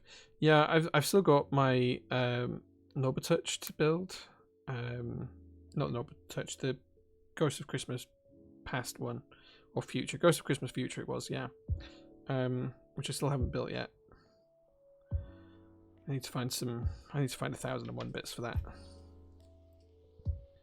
Stabs comparison video. Oh right, okay, sorry. I completely missed that we'd mentioned that. Yeah, if we've got time at the end of the stream we can do that. Right, okay, so now we've done that, we've lubed the actual main part of the stabilizers. What we're going to do now is we're just going to put a small amount of lube just on the slider rails. Now all I'm going to do is I'm just going to paste it in both sides, in the little gap that you can see. I don't need to put a lot on here. We're not trying to gum up the works or anything like that. All we're trying to do is just to make them nice and smooth, so we don't need to put a ton on here. You could take them apart and do them first, but I prefer to do it when it's put together. It's just a little bit easier to hold. That's one done.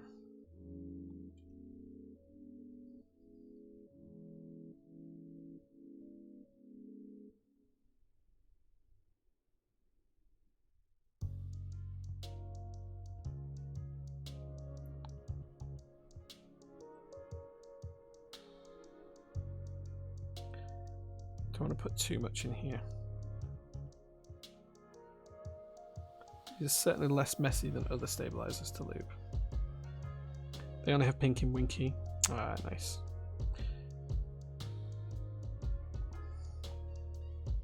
What's the keep top left, please? That is this one here is a bias from Bionworks, and it's got GMK Stealth on it.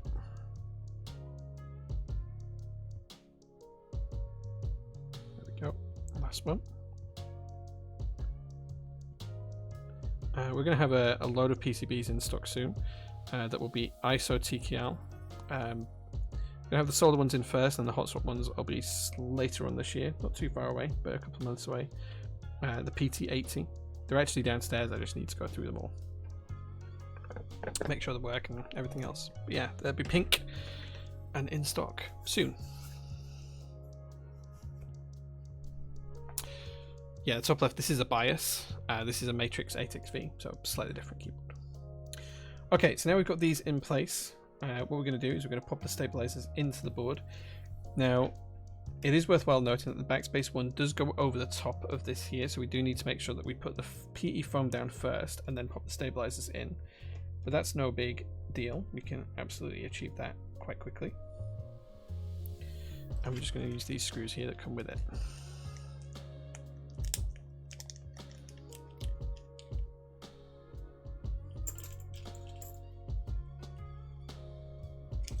Only the O-rings don't want to come out here. Come on.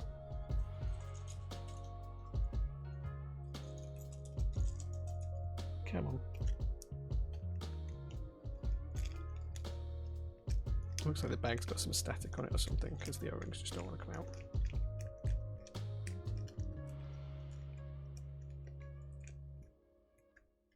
There we go.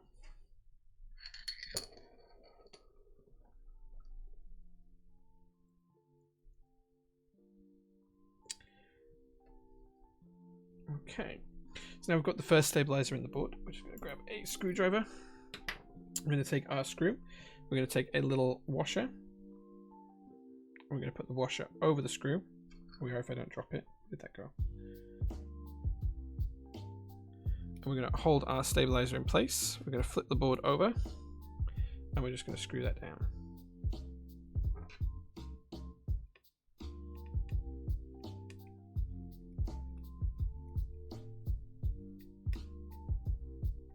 Just like so. We're going to hold the other side in a second. We're going to get our second screw, second washer, if I don't keep dropping them. Going to hold our stabilizer again. Going to flip that over, put the screw into the slot, screwdriver in. Now remember, you don't want to go too tight with these. You're not trying to crush the PCB. You just want to go finger tight and then a quarter turn more. That's our first stabilizer in place. Next one, we're going to do the ISO enter. So we're going to do exactly the same. We'll just clip our stabilizer into the PCB.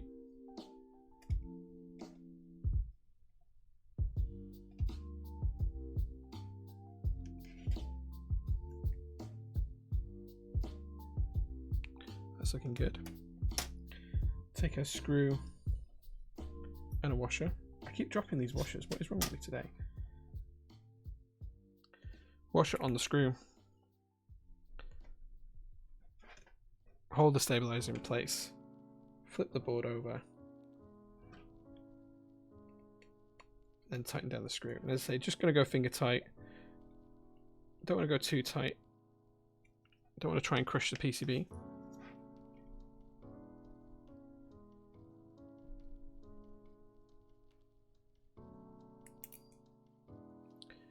And then again, we can do the other side of the ISO enter here. Just going to hold the actual stabilizer from the underneath, just to make sure it's all supported. Screw that down, just finger tight, just like so. Okay, next we need to do the right shift.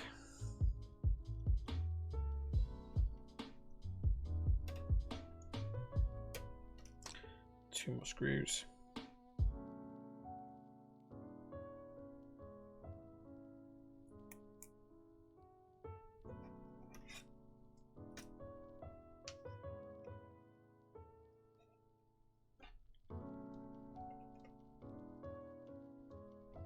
Here in time for a PT sub. Nice, thank you.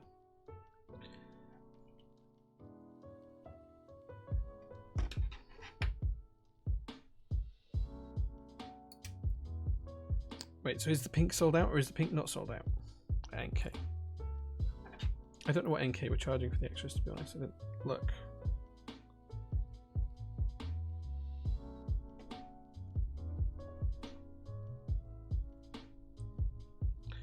Okay, now we can just do the spacebar. Tasty, tasty. Tasty, tasty. Thank you so much, Angry Swan. Relax with the Sunday stream and no work tomorrow. What a time to be alive. Absolutely, man. Absolutely. Well, I'm glad you are here for this week's stream. Thank you very much for being here.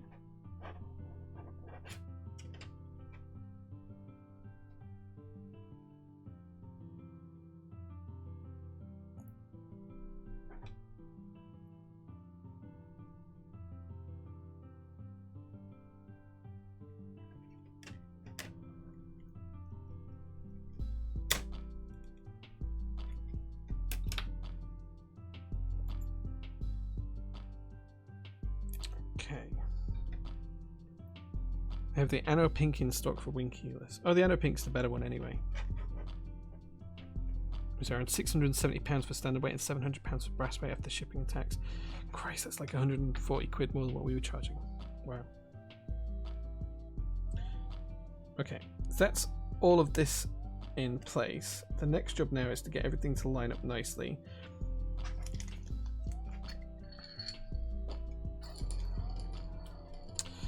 Just from this foam perspective, so I just want to make sure that we can get everything to line up well. So we're just going to tuck this underneath the wire.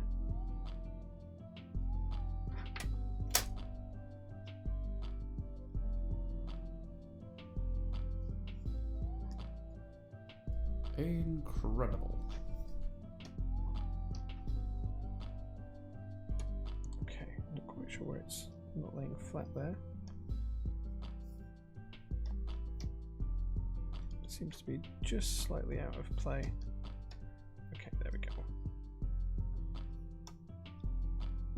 There we go. That's that bit now done. Okay, now we're just going to set the top foam on top, and this is the between plate and PCB foam, which is going to mean we don't need to screw the plate and PCB together. Don't screw there. I'm going to put that down. Just going to make sure this all lines up nicely. That's looking good. Now what we're going to do is we're just going to pop in a couple of switches. I'm going to see how that sits. A quick question about adding foam to a Creecon K4V2. Is it safe? Adding foam isn't going to cause any issues, really. So we're just going to make sure that the first switch is in, nice and supported. And the second one. And then we can just start to build out from here, just popping the switches in. Making sure everything's nice, neat, crisp and even.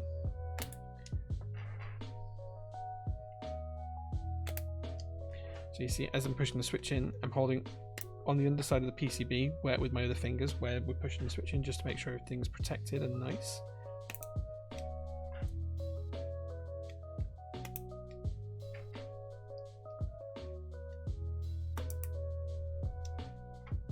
And these switches are lubed with Krytox 205 grade 2. By the wonderful Matt the Pokemon Kid. Now we are building this board wing keyless, so we do need to remember that we don't want to put switches in the wing keyless positions.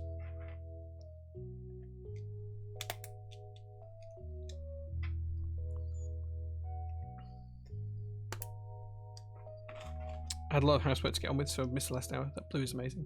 Yeah, it's the blue-black. It's a lovely colour. It's really nice. You didn't annoy me. No one annoyed me. So foam mod with a tape mod is not dangerous or a fire hazard in the case of the battery in it. Not really. You should be fine with that. The batteries only have 5 volts anyway, so it's not like they have enough voltage to kind of like create a fire really.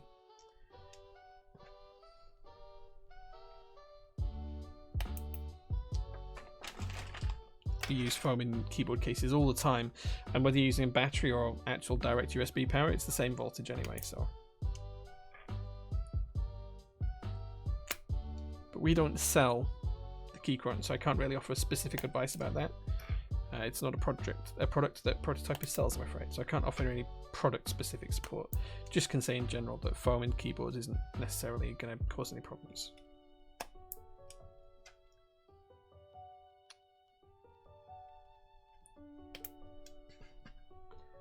Okay. Now remember, as I said before, we want to make sure we don't put the wood key in the wing keyless spot, so we're going to ignore that one.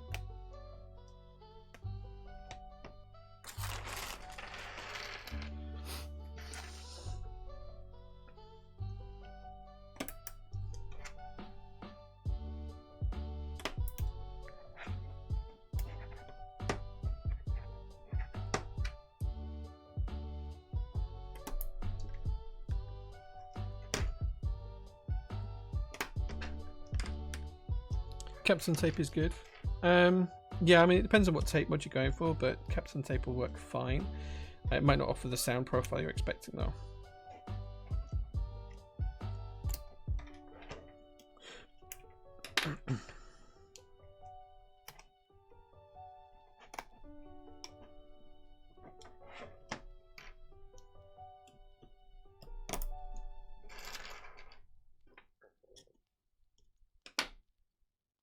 Just aligning the foam a little bit better underneath.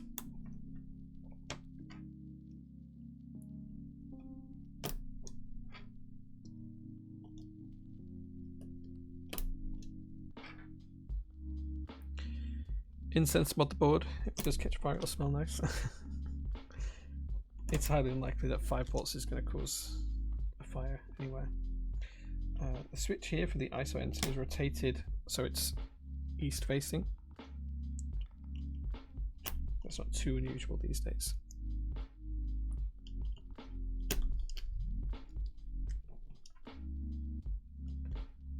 Okay. That's the nav cluster all done. Time to finish out the rest of the board.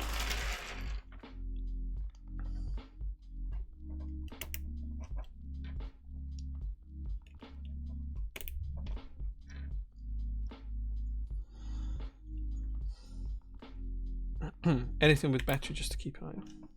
Wait, what? Depends on tape as well. Painter's tape or lacquer tape is good to avoid static. Yeah, I mean, anything will work really. Like the voltages are so low, it's not going to be an issue really.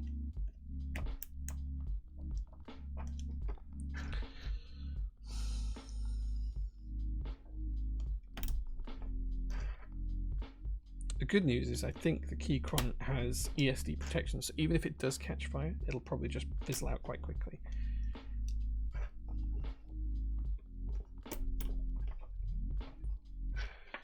Stupid high current. It's just not going to happen. It's just not going to happen. Not with like it's going to happen to no more than any other like foam built board, and so many keyboards have foam in them these days. I've never once heard of any single board catching fire, despite the fact that people mod them with foam all the time. I think if it was going to happen, I'd have heard of it by now.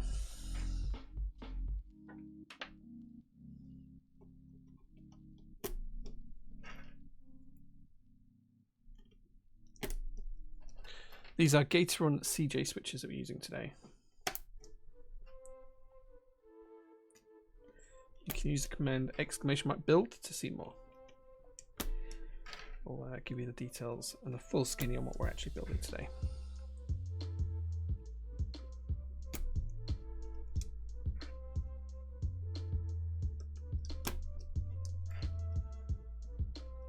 Like to set fire to some foam, things that have to get damn hot. Like a lot of the foams that we use are actually designed for the automotive industry around ICE engines, so you know they're not going to set on fire. In fact, most of the foams won't even burn anyway, I don't think. Perhaps I'll test that on a future stream. What foams are the most flammable?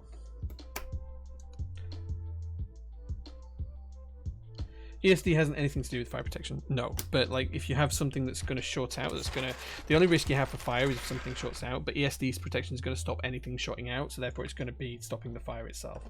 It's more prevention than actually if it does catch on fire. But it's not going to catch on fire because these things. I don't think most of these foams will actually set on fire. They'll just get hot and have a scorch mark on it and be about that. Yeah. Firestarter, the Prodigy. Yeah, I do like Prodigy. I was a huge fan of theirs in the 90s. Because I'm old. Okay, there we go. That's the plate in PCB assembly now all done. It means it's time for us to solder. Which means, guys, that you can ask me any question you'd like about any topic you'd like whilst we solder this board. All you need to do is tag me with @JPrototypist in chat, and I will answer any question you ask me, as long as it's stream safe. You can ask me anything at all. Any question you'd like, about any topic you'd like, as long as it's going to be stream safe for me to answer it. Tag me with @JPrototypist, call it an AMA, whatever you want to call it. I'll be 100% open and honest with you. I don't think there's anything you can ask me that I won't answer, as long as I can do it in a stream safe way. If there's anything I can't answer in a stream safe way, I'll tell you that's why I can't answer it. But yeah, ask any questions you like, and I'll answer as best as I can. Nothing is off limits as long as it's not going to cause me to get banned from Twitch. I didn't check for bent pins actually. Let's quickly check for bent pins. Oh, we have one bent pin here. I'm just going through each switch, just double checking that I can see 2 pins protruding through.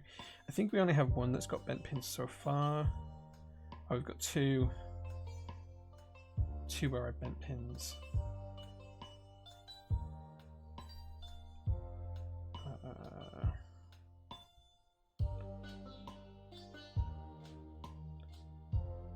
Yeah, it looks like I've got 2 where I've bent pins.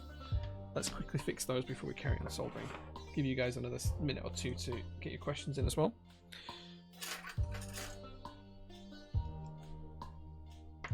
Any question will do. All you need to do is just tag me with @JPrototypist. I'll answer absolutely anything at all.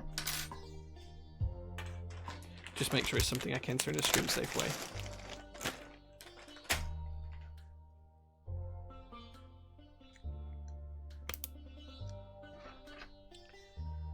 Where was the second one now? Oh, here it is.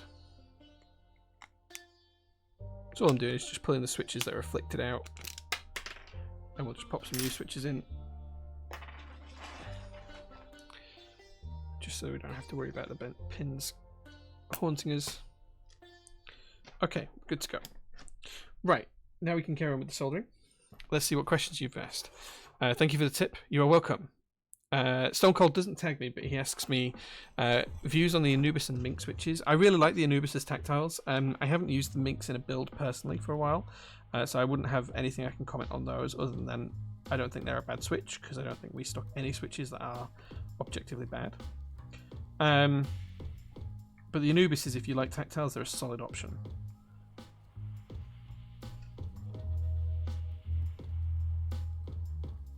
Man, it's like 3 weeks since I soldered. I'm struggling here.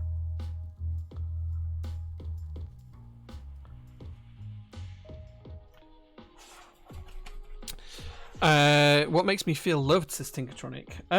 That's a good question. I don't know. Is my honest answer. I don't know if I've ever felt truly loved. Like, I don't know what makes that for me. Like, I know I love certain people and I care about people. I don't know certain people care about me. But making me feel loved, I don't know. Like, I'm not the type of person to concentrate on my feelings a lot.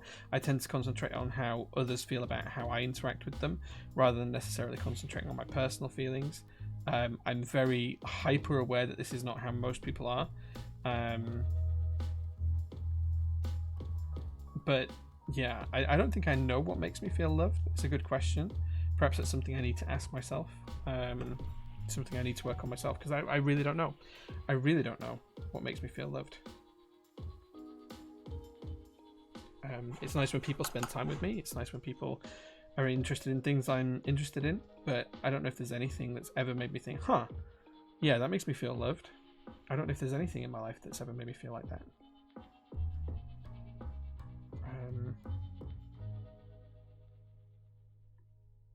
Yeah, good question, Ting. I genuinely don't know the answer, but I'm well aware that I'm not particularly good at handling my own personal feelings or dealing with my own feelings. It is something I'm trying to work on, but I'm not very good at that, so I don't know. Any good fiction book recommendations? So again, this is from Tinkertronic. Good fiction book recommendations. What have I read recently? So I've recently read, I can't remember the name of the books now, but it's by a guy called Brent Weeks, and it's all about Kyla Stern. What the hell? The Night Angel trilogy. That's what it's called, the Night Angel trilogy. If you like kind of like high fantasy settings with a bit of magic and stuff like that involved, it's kind of fun. It's kind of like criminal enterprise and lots of stuff like that. It's just a generally good romp with a bit of magic involved and some high fantasy martial arts skills included, and a series of assassins and a series of people who are in the let's say selling love trade, all kind of conglomerating together to kind of create like a society. Yeah, so I've read it a few times actually. I've probably read it 2-3 times now. Yeah, that's something I can recommend. Brent Weeks' Night Angel trilogy. Brent Weeks actually does another series of the Lightbringer trilogy as well, I think it's called. Again, that's almost like, it's going to sound weird, but 3D printing with magic. Well worth something looking at as well. Next question comes from Gouty. He says, when you eat asparagus, does your wee then smell of asparagus? Do you know what? I eat a lot of asparagus. I've never actually noticed that my wee smells like it. People have said that it should. I haven't actually noticed it. Maybe that says more about my sense of smell than my wee after eating asparagus, though. But I probably have asparagus a couple of times a week. It's one of my favorite veggies, so perhaps I just don't notice it. Are you excited about a secret date? Wait, what? Secret date? What? Now I know that it's not secret. I'm very excited. Because if it was secret before and I didn't know about it, then yeah, now I know about it. I'm excited. But no, I'm looking forward to spending time with you, Tim. You know I am.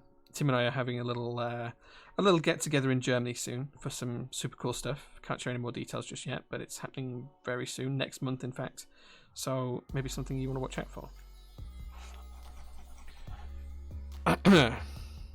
I know the answer to this, but if you had to choose cars or keyboards, which would it be? Cars, 100%. I'm a huge car nut. What flux solder do I use? I use Kester solder exclusively. We only use Kester here at PTHQ. We get through about £1 a month. So one of these full reels a month, roughly.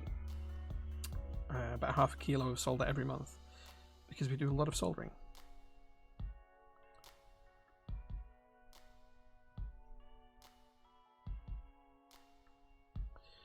Okay. Next question comes from Tink again. It says, have you ever seriously tried a split ergo board? If yes, which? And what did you think of it? It depends on what you mean by split ergo. There's a lot of splurgo boards out there. I haven't really tried many of them like as a proper daily driver. Like the closest I've ever come to it is probably using something like the VEA, which is not necessarily ergo. And I used that for about 3 months at one point exclusively.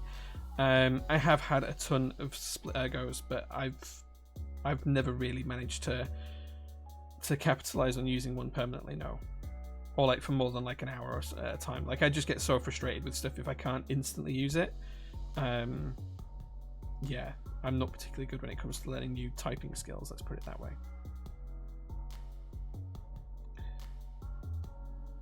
Okay, next question comes from Kizzy Fox. He says, how's the Nissel and Fair Lady chugging along? Yeah, she's fine. Apart from running out of fuel, which you might have seen on Instagram yesterday, she needed a new battery, and I changed the battery before I took her out for a drive yesterday in the sun, and I left her running for about 20 minutes in the garage. Well, not in the garage, but just outside the garage. The exhaust is like on a pipe to come outside the garage, so it's not getting fumes in there. And I knew she was very low on fuel because I always leave her low on fuel over the winter, so there's no chance for condensation in the tank. And the petrol station's about a mile from my home, and I got about halfway there, and she ran out of fuel. As soon as we topped her back up, she's been fine since, so I had to call the AA to come out and get me. Mel did offer to come and get me and rescue me as well, but the AA were going to be faster. So yes, the AA came out, put £5 worth of fuel in it, and then we got to the petrol station, filled up the tank in full, and yeah, she's been fine since. I wasn't able to take her out today, even though it was nice today, because I had to go away with my wife to visit her family for Easter. But yeah, if there's nice weather this week, she'll be back out on the road. But yeah, she's fine.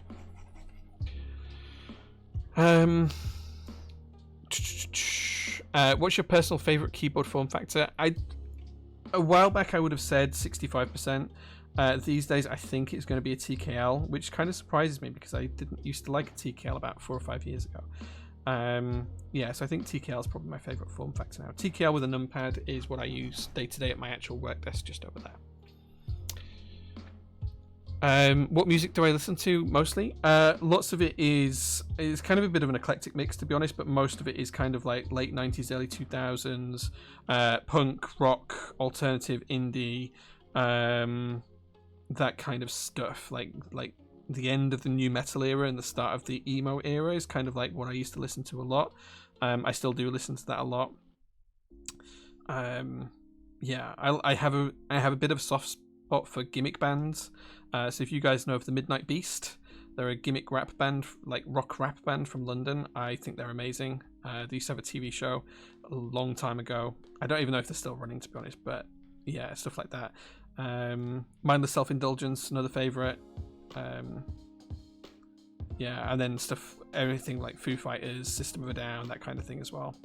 Was never really a Linkin Park fan. I like the early 90s grunge movie, the late 80s, early 90s grunge movement as well. Mudhoney and Pearl Jam, all of that kind of stuff as well. So a bit eclectic.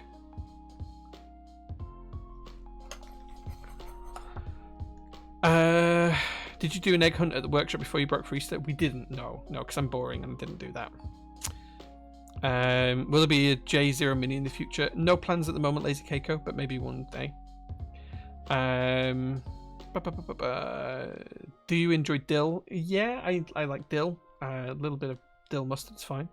Alright, sorry, like it depends on what you mean, because you can get dill mustard, which is like the herb, or you can get like a dill pickle, which is like the actual pickle. So it depends. But yeah, I like dill in both contents. So yeah.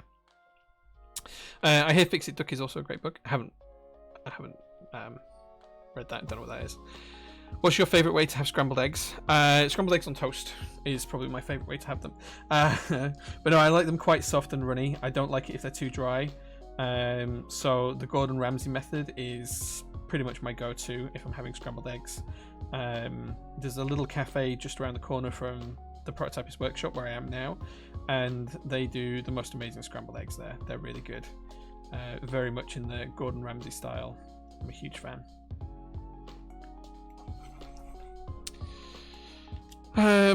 What is something you're looking forward to in April? What am I looking forward to in April? I don't know. Like, I struggle to find things to look forward to. Soldering's done now, by the way. We'll test it in a few minutes. I'm just going to check that I have soldered everything. ISO enter, split left shift, step caps. No, I haven't soldered everything. I've missed the arrow keys, the arrow cluster. I've not soldered down here. Something I'm looking forward to in April.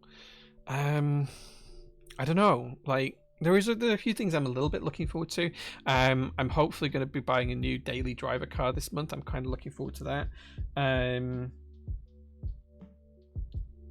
having a conversation with someone tomorrow that I hope will be very beneficial and fruitful. I've got a couple of meetings next week, which from a business perspective should be really good and really useful as well.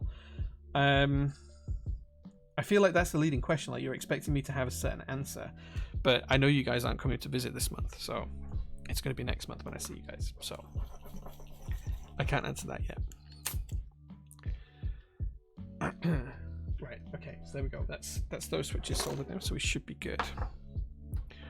Let's catch up with the questions before we move on. Super happy to join my first group buy through you guys. Derivative, here I come. Congratulations. Yeah, last set of orders today. I think we're going to turn it off tomorrow when I get to the workshop. Do I name my cars, and if so, what would they be? Yeah, the orange Nissan Fairlady Z that I have, that I ran out of fuel in yesterday, she's called the Duchess. Yeah, she's called the Duchess. The Laurel I have is called the Laurel. The little green truck is called Geraldine. The blue truck is called Blueberry. The black truck doesn't have a name. The little Peugeot 306 turbo diesel I have, she's called Baby. The Tesla's called the Doc because the license plate starts MD, medical doctor. So yeah, the Doc. The red Datsun 260C I have, that's called the Tomato because it looks like a tomato. It's like tomato red. The black Nissan P130 I have is called Black Beauty, after the horse in the novels. Who wrote those novels now? I can't think. Black Beauty. Like, oh, I can't think who wrote the name of the novels. It's gone. It's gone. It'll come back to me. Yeah, so they all have names apart from a couple. Yeah, most of them have names. What is a material you do not see often at all, which could be interesting for keyboard cases? So I want to work with some materials that we don't see very often at the moment. I don't necessarily want to name those materials, but start to think about stuff that maybe wheels are made out of for cars. That might be something that I'm interested in. Hold on, camera, please follow me over here. Right there, stop there. Stop there. There we go. So yes, something cars wheels made out might be something you might want to consider. Lazy Keiko says, are there any upcoming holiday travel you're excited about apart from the secret date? Yeah, so I'm going to Germany next month, which is really secret, super secret, and I'm excited for it. Other than that, not really. Me and the wife are planning to go back to the Maldives early next year, and I think we're going to do a family holiday with like my wife's extended family to America, not next year, in 2025. So we'll see. Anonymous Biker says, how do you feel about that there's no F1 until the 30th? I'm a little bit disappointed because I love the F1 on a weekend. So the fact that there's no races for a month, I'm kind of disappointed. It's kind of nice in some ways because I don't have to worry about getting up to watch the races or anything like that. So yeah. Do you have XS GMK dual shot? I notice it appears in your marble giveaways a lot.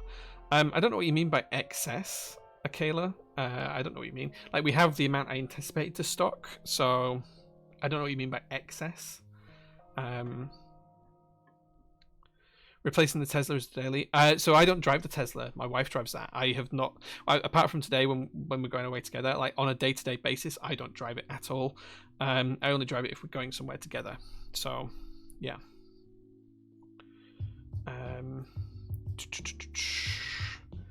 Ballboy says, as we see the rise of more design-centric tech, nothing tech keyboards designers stepping into tech, what does the form functionality argument for you? Okay, so form and functionality, I think for me functionality has always been key. I like tools and devices that do what they should do in the simplest manner possible. I'm a big sucker for simplicity. I don't like things that are overly complex. I like things that are nice and simple. I like good tools that do jobs well.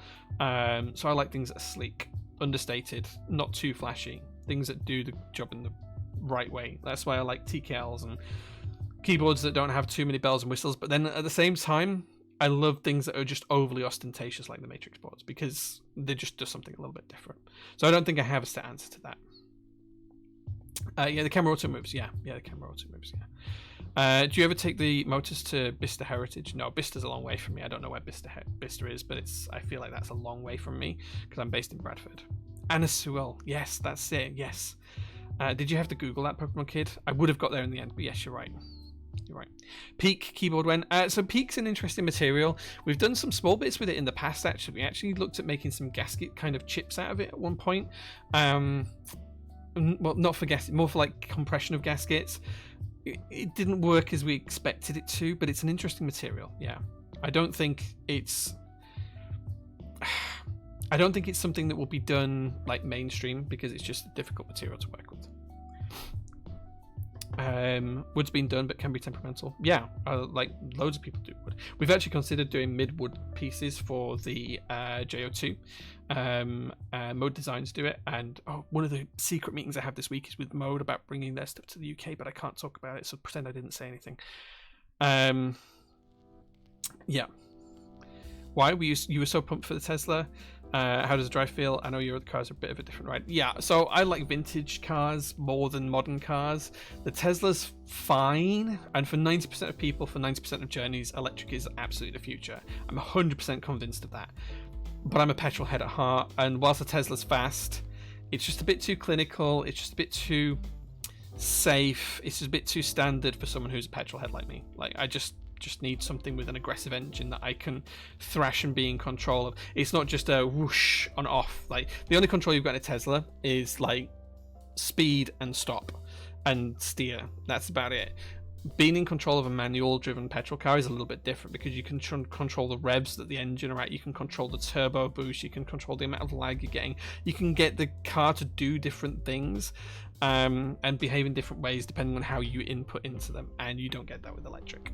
So for 90% of drivers, on 90% of drivers, they're perfect. For me, yeah, it just doesn't work. Has anyone ever made a magnesium keyboard? Yeah, I have some parts here. Can't show you them, secret, but yeah, we've got parts made out of magnesium. Been debating to see if I could do cast wax tofu case for a laugh at some point. That'd be cool, dude. Stream it. Stream it. Stream it. Bicester is north of Oxford. Yeah, that's a long way from Bradford. Yeah. Had to read it a long time ago and ingrained a hate for it. Yeah, I quite liked the book Black Beauty. I remember reading it as a child. Like, I think my grandparents bought me the book. Sorry, but by excess I mean that you have some sets that sit around in stock for a long time. Wondered if that's why DualShock was discounted today and Marvel's giveaway last week. Not particularly. Like stock sat for a long time. DualShock literally shipped a couple of months ago, so it's not been sat for a long time. I'd classify stock that we've had sat around for a year as a long time, and that's where the clearance section is. Like the plan is always to buy stock, to have it stay in stock for a long time. Like, I don't want to buy stuff as extras and then it sell out within a week. That means I've done my job wrong, and sometimes we do sell out in a week, and that is me doing my job wrong. Sometimes we have stuff that sits in stock for a year and I bought too many, but DualShock is nowhere near a year and it's probably more than half gone. I don't know the exact numbers. I'm not worried about it. It's fine. I drove a Tesla for the first time last week. It feels completely emotionless to drive. The torque feels crazy, but it really doesn't feel like driving at all. Yeah, I think that's probably fair. The torque and the speed are amazing because it is. It's just so rapid and the acceleration is unbelievable.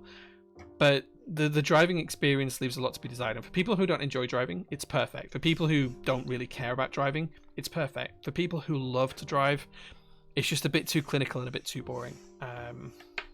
So yeah. Yeah. DualShock is cool. Yeah, DualShock is lovely. Ordered DualShock on Friday. It's just the way the cookie crumbles with these discount codes, man. Just the way the cookie crumbles. You'll know where Silverstone is. Bicester is like 40 minutes from there. South from there? Okay. Like Silverstone's like 2 hours from here, so no, I wouldn't take the cars anywhere there. It's going to be season now, so wax will be easy to source from again. Nice. Lots of things are explosive when they hit water. Potassium, lithium, all explosive when they hit water. Well, not explosive, but like they cause a reaction, let's put it that way. There's loads of like dried solder on my desk, so I keep picking at it. Any GMK sets you know are arriving this month? I think Oblivion's on its way. Other than that, I don't know of any off the top of my head. Yeah. Southwest through country. Yeah, okay.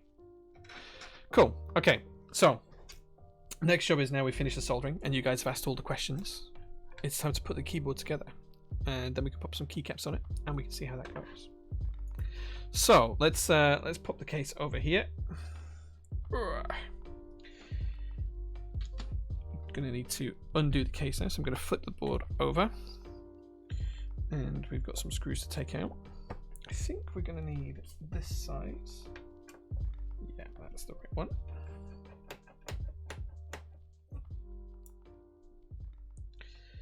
That's brass ass, absolutely.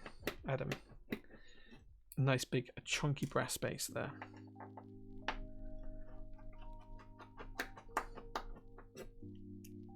Yeah, Bista's a long way to go for a classic car meetup. There's so many close to me. I don't really do the cars for meets. The cars are just for me mainly. Is there any news from the designer of GMK Maroon? I don't know off the top of my head. I haven't looked at that particular set for a while. So I'm not sure is the honest answer. If you've got a formal question you need to ask, just tag me next week when we're back at work.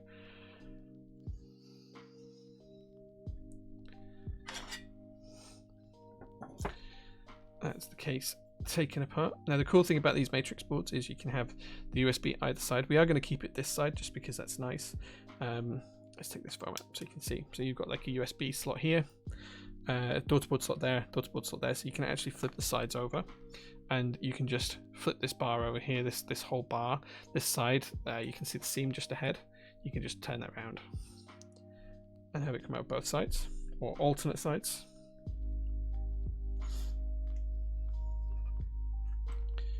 Which is pretty cool. I put that in the wrong way.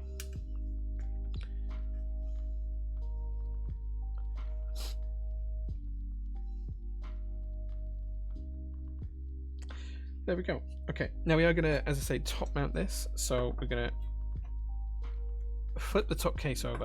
Let me just move these screws out of the way. There's a little jar there. Let's pop these in there. Move the top case up a little bit. So as I say, we are going to top mount this. What I'm going to do is I'm just going to pop the plate and PCB assembly in here. Now there is the screen daughterboard here and it does have a little ribbon cable. So what I'm going to do is I'm just going to feed that ribbon cable through the PCB and plate assembly. Then I'm going to find the little screw pack that we need here. I believe it's these screws. I think he says. Let's see if we can't figure out what screws it is. Is it these little thumb screws? That would be kind of weird if it was. No, it needs to be something that sits flush. I opened the wrong pack. Oh, maybe it is these.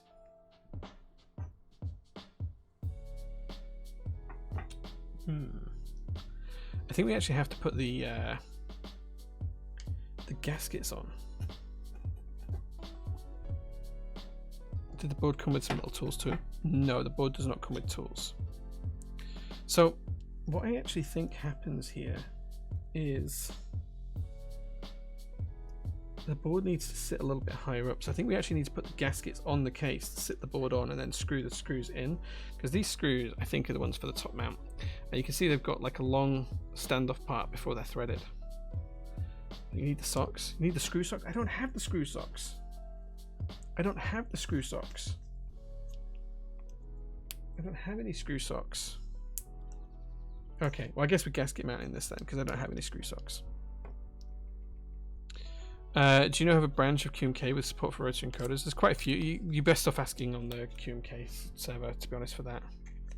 They're in one of the bags. They're not in one of the bags. I don't have any of the screw socks. I've probably given them to another customer, to be honest.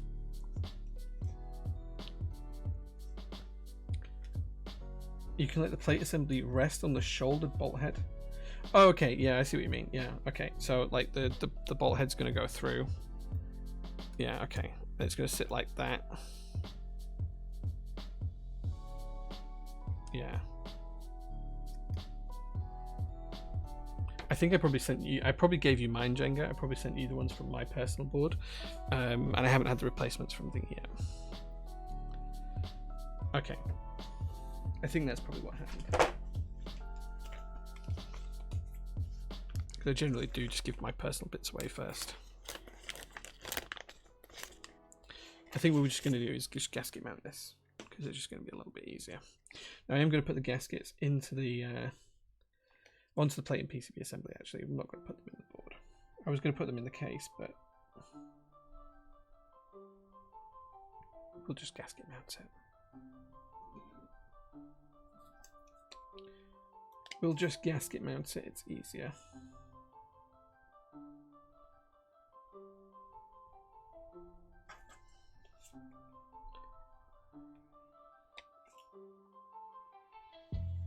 Yeah, I'll just get a replacement for that from GMK Kara.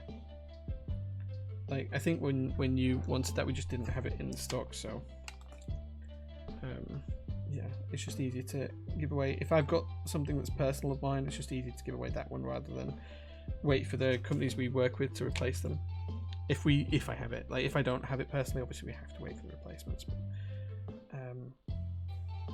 when we saw that stock, because GMK has strict policies on what they will and what replace, for example.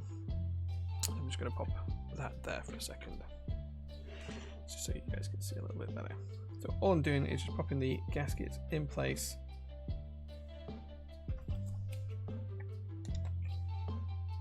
Praise be Jane. This depends. Wait, what? Plenty of gasket keyboards are more rigid than top mounts. Yeah, I think that's fair. Top mount isn't necessarily rigid. I do generally prefer the sound of top mount keyboards though.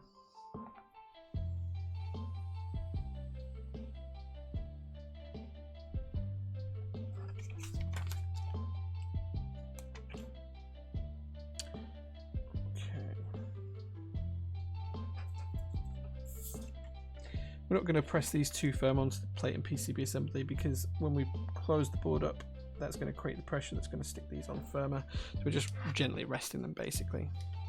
Flip the keyboard and plate assembly over, and then we're going to do exactly the same on the bottom side.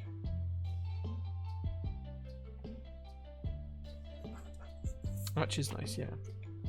I don't have it on a keyboard personally in the minute though.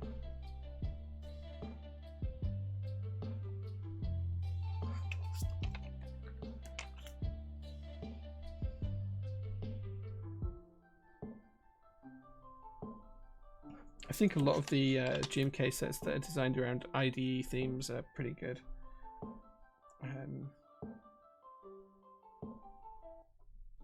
They tend to be nice. Quite hey man, thank you very much for joining the stream. You have missed our little AMA that we do every time when I'm streaming. Well, during the solder section of the stream, really. But there is discounts live on the website if you would like to partake in those, because, well, we always do a little discount whenever I'm streaming.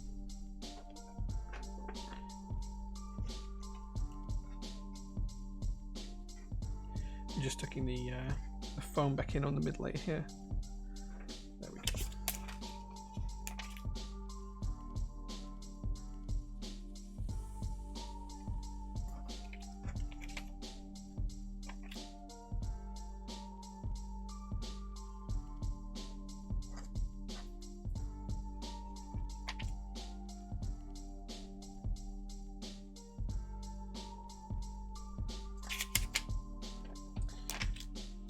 Last one. There we go. Okay, so now we've done that, what we can do is we can pop the top case down. We can drop the plate and PCB assembly into the top case. Now we've got it gasket mounted. There we go. We're going to connect this ribbon cable.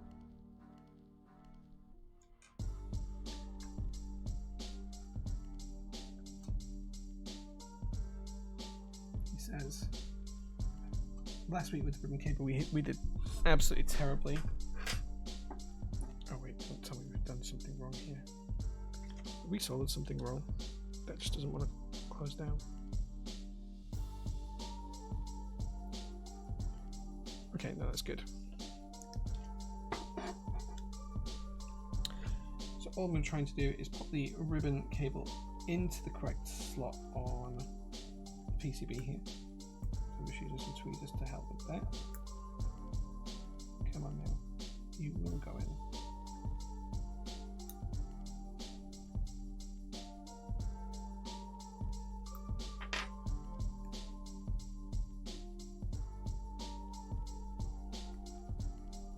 Just lock that down in place.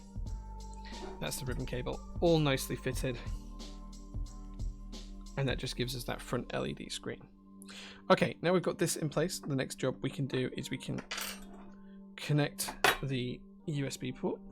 I'm just going to spin this round so that when we flip the top case over, it's going to be in the correct orientation. And we're going to put this into the USB port.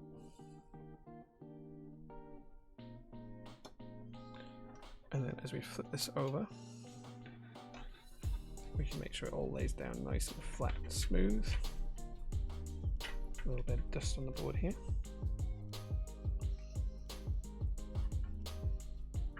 Smooth. Oh man, we've got solder on the anodization here. There's loads of like solder marks on the like solder splashes on the desk.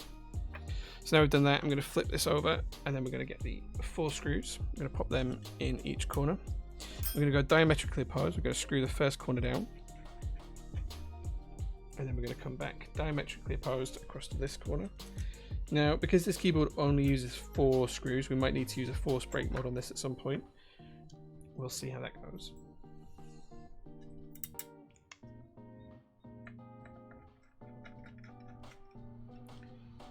Okay, last one.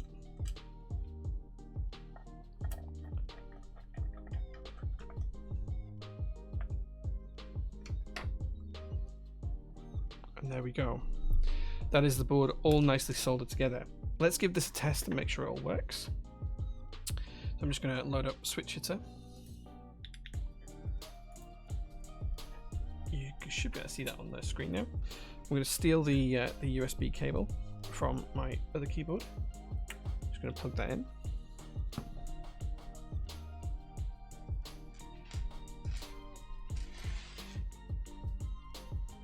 You can see that the PCB is lighting up. The RGB is working. Let's see if we get every key to work.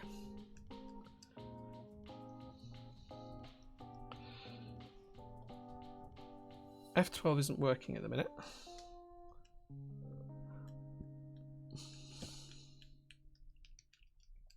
But I think that's because it's not set to F12.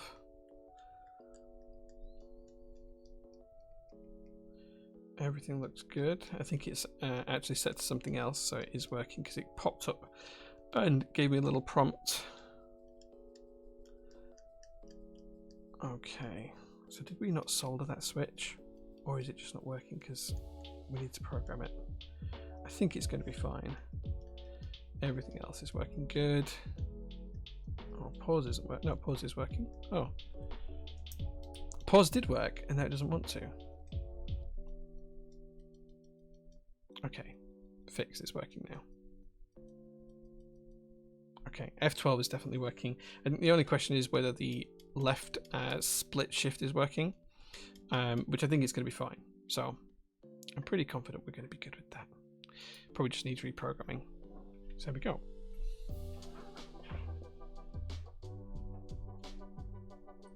The RGB is nice. Yeah, it's F24 for the GIF. Yeah, I thought it would be. We'll pop the GIF up there later on. Right. So now we've got the board built. It does mean it's time for keycaps, which means that this is where you guys get to pick what keycaps we put on the board. So on this lovely blue-black colorway, you guys are going to get to pick some of the choices of keycaps I have to hand, which means we're going to have a poll. So if a mod is ready, Tim, if you're there. If you're not there, Tim, if one of the other mods is there. If not, I'll do it.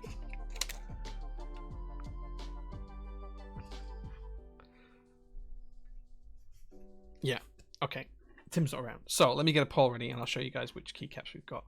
Let me start a new poll. Which keycaps? Okay. The first set of keycaps I have to share with you today, which we might be able to pick, is GMK Calm Depths.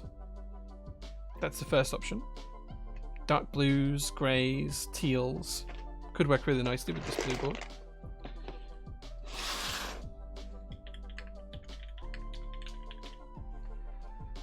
How have I spelled that right? There we go. The second option you have today is GMK Night Runner. Some bright colours, but with some navies that might match the board quite well, and some blacks, blue-black together, and some bright highlighted yellow. That's the second option. That's round one of Night Runner as well. The third option is GMK Retro Dark Lights. This is unopened. It's not GMK even, it's PBT Fans Retro Dark Lights. Okay, that's the option number 3. And option number 4 is another unopened set, GMK Monokai Material. So another IDE themed set. So I'm going to get the poll up for you in a second, and you guys can tell me which set you'd like.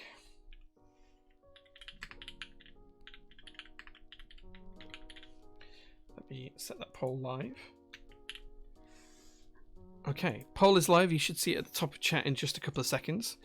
And you guys can now vote on which keycaps you'd like to see go on this board. And depending on which ones you vote for, that's what we'll put on the keyboard for you. So, which keycaps would you like to see? GMK Calm Depths, GMK Night Runner, PBT Fans Retro Dark Lights, or GMK Monokai Material? Slightly green almost? No, I think that's more the camera lighting than anything else. If I hold it up here, you can see it's very much a dark navy, almost blue-black kind of color, and the little LED is the little, wrong way, this way, the light, the eye is black. So yeah. ChatGPT. Sorry, we are phoning. It's fine, Lottie. It's fine, not a problem. Always zooted. Yeah. Well, I've given you guys some nice choices, so you can pick. Which of these sets has ISO UK? Monokai Material does. I think Calm Depths does. I'm not so sure about any of the others. Monkey. Hard choice between Night Runner and Monokai Material. Yeah. Night Runner R1 has no UK ISO. I don't think it does. I could be wrong.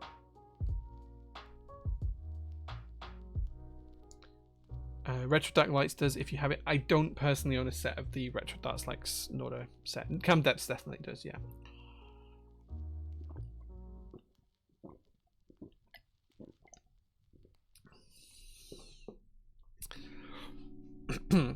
I don't know if Night Runner does. Should we have a look, see if Night Runner round 1 has? Let me see. GMK Night Runner. Let me see if I can find the original one.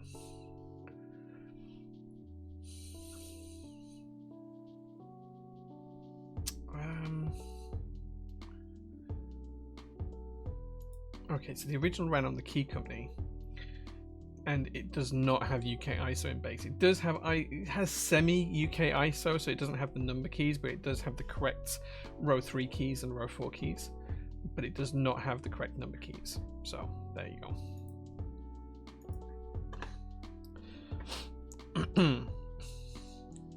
Calm Depths definitely does, yeah. R2 does, yeah. R2 did. Monokai for me too. Nice. Dark Knights is an international set with UK. So yes, I don't personally own one of those. Whilst we sell the set and we have it in stock, I don't own one of the international kits, so I don't have that. So I can't put UK ISO on the board because if that's the set that's picked, because I don't own it personally. Tough keycap choice. Yeah, it's a tough one this time. Devastated. Monokai is losing. Well, you can fix that with channel points, right? Like, you can just rig it with channel points.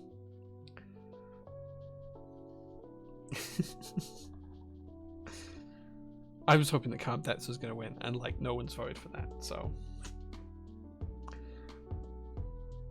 not enough channel points after rigging the zooted vote. Oh well. Are there any Japanese Sub-Legend keycaps that are ISO UK compatible? Yeah, Jim K Toko, Jim K Noel Round 2, I think, as well. There's a few that have it. There is a series of molds that actually support that, yeah.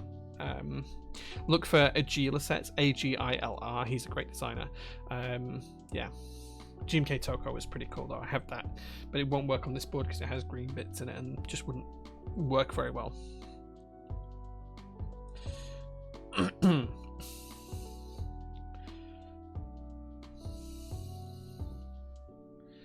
Yeah, Euro as well. Yeah, I forgot that. Yeah, IFK Monochrome does. Yeah, EPBT Ramen Stop. Did Ramen Stop have it as well? I don't remember. Yeah, Jim K is a little bit further out though. Deep Sea pre-order was a good cop for you guys. It was. Yeah, it was very sad. Incredible. Okay, about a minute left now, guys. If you want to try and change the votes. Night Runner is just leading at the minute, but only just. Monokai Material is catching up. Oh, it's just overtaken it, so Monokai Material is in the lead. Only just, though.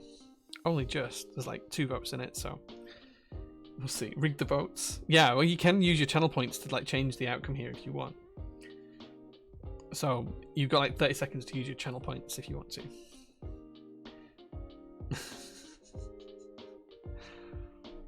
It looks like Monokai Material is going to win. We'll see how this goes. Riot, for sure.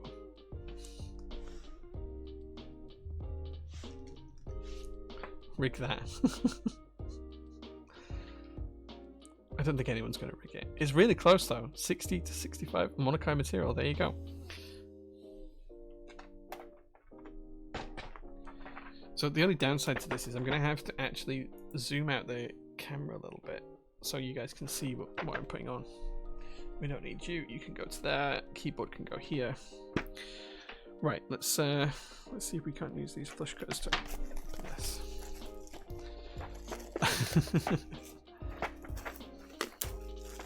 21k points. Is that what it needed? It's fun that you guys try and rig these. I do like it. I do enjoy this rigging of stuffs.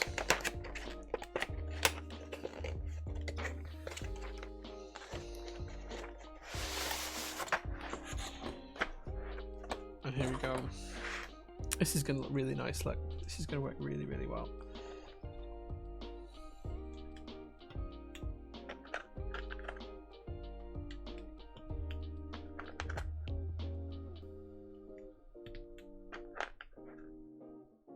We didn't stock this set. We never stocked this set. This is just one that I bought off the aftermarket myself directly.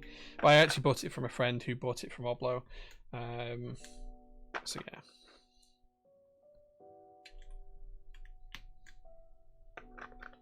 Trojam, I'll just have to use Night Runner R2. Yeah, I don't think it's too far out. I think I put an update on it a couple of days ago. I think it's not too far out till it's expected in. You want to use accent spacebar? I don't know if we have an accent spacebar for this.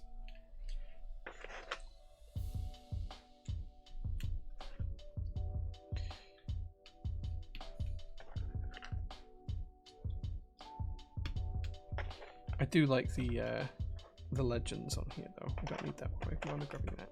So you got tag and revert. Going to be a toss up between this or 21KB England from my Grey Frog. Nice. Can't go wrong with beige. Oh, we put the keys in. We don't need these because we'll have the UK ISO keys later. Whoops. Little plastic plate fuck. Coming along for a ride. Come on, keycap.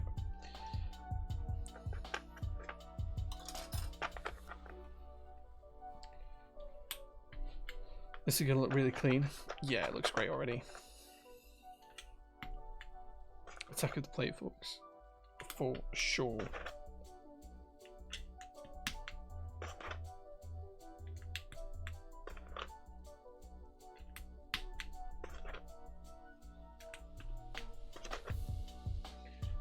Okay.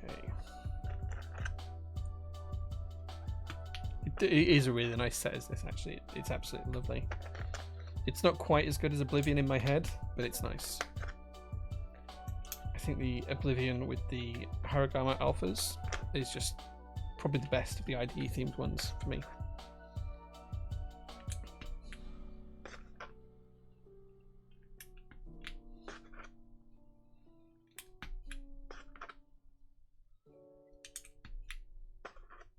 If I get new caps, I need a new TKL board. We do have the cage TKLs going in stock later on this week, probably Friday.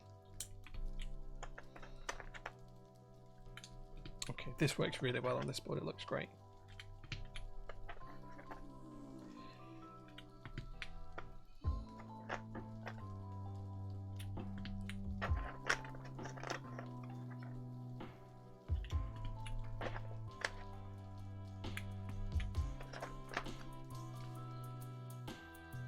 Jae. Yeah, I don't know how it's pronounced. I just call it the cage because that's how it's spelled. I'm not particularly good with any of the Japanese influenced names and stuff, so I apologize if I'm wrong.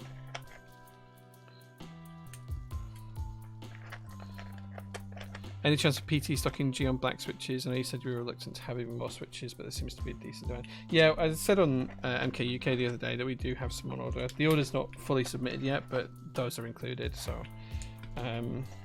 yeah, I think we have like 1 million switches in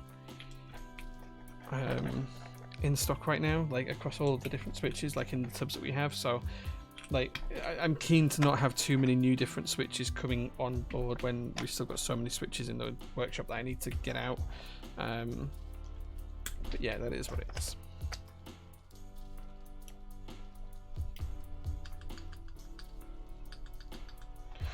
Okay, arrow keys. Let's put these in place.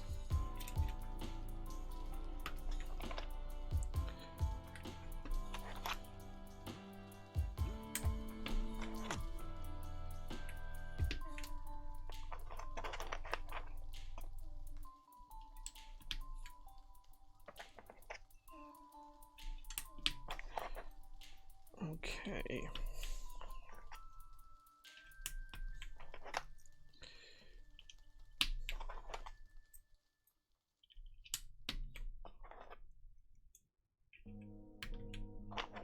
See all the gaps where we're going to be putting the UK ISO keys in here.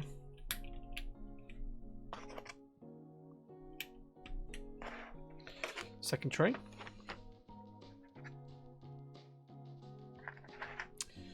So we do need the step capsule key.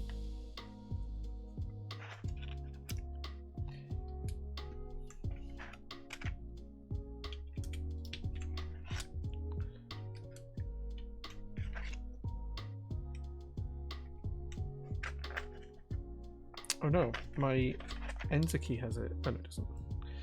I thought it had a mark on it. It doesn't. It wiped straight off.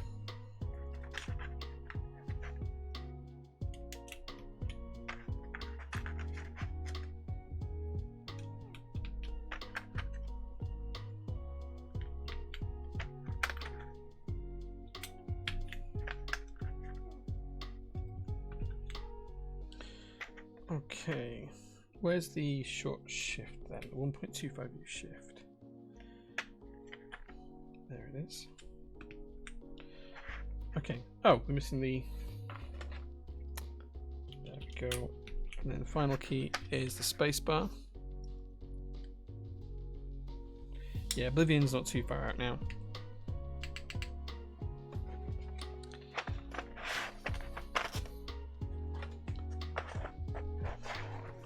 Which finish looks better in person, the bias and the matrix? They're very different. Like the anodization's a little bit more textured on the... So this is a little bit more textured on the matrix than the bias. The bias is a lot smoother, but I don't think either are bad.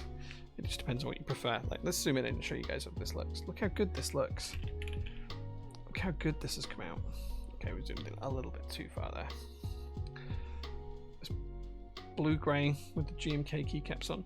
I do need to give the case a clean down because it's got this solder splatters on it and stuff, but they'll all come off nicely. It looks so good. Blue-black looks really cool. This is kind of more reminiscent of how the color is IRL. This kind of like blue-black here that you can see. It is almost like a velvet texture. Yeah, it's a very different texture.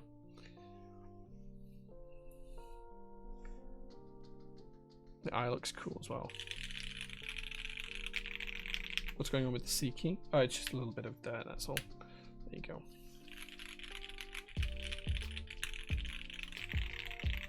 Should we see how she sounds properly? Let's see, turn off the music for a minute.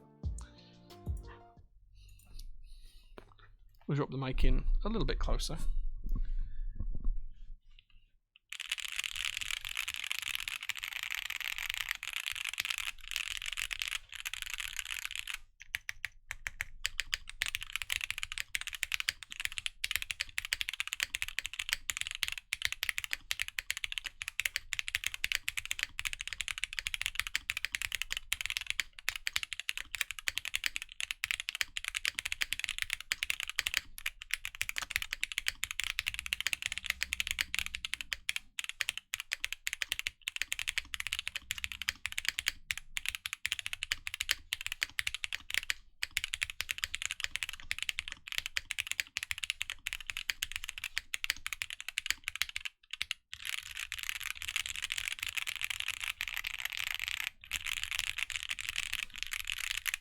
That sounds pretty good. I do like how poppy the CJ switches are. It sounds really good, yeah. Huge fan of anything that's got CJ switches in it lately. It sounds so good, so poppy. I'm really happy with these stabilizers as well. Like, they're so much easier to tune, and there's just no rattle or anything. It does sound really good. Super happy with that. It's a pretty board. It came out looking great. Look at the weight on this as well. It came out looking so nice. Can't wait till this patina's up a little bit. These are the QMK stabs. QMX stabilizers from GMK. These are in stock, ready to go now. You can order these from the website. They're the brand new GMK stabilizers. They are slightly different because you can't see the wires from the top down. So the wires are hidden inside, so they, in theory, should not need lubricating as often or touching up as often. So once they're done, they're done. I think these are probably the best stabilizers on the market right now, in my personal opinion. So you can take that with whatever grain of salt you want. I know I'm selling these, so I'm aware that it's probably a biased view, but we have sold TX stabilizers in the past, and we have some more on the way. I think these are probably the best stabilizers money can buy right now.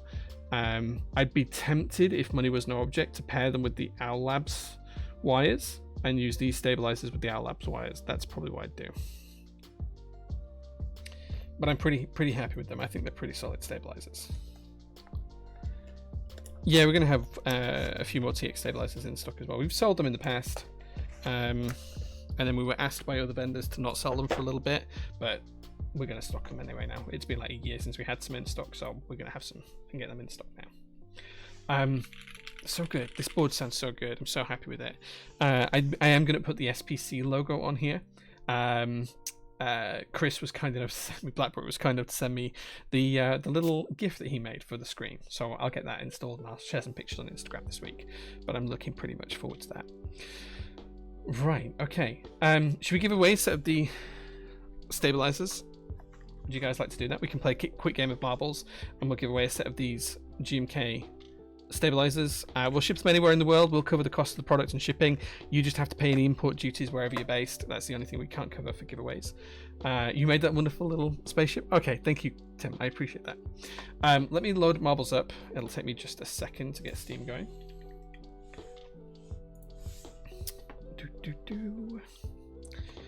And then we can play View Games Library. Yeah, that's what I want.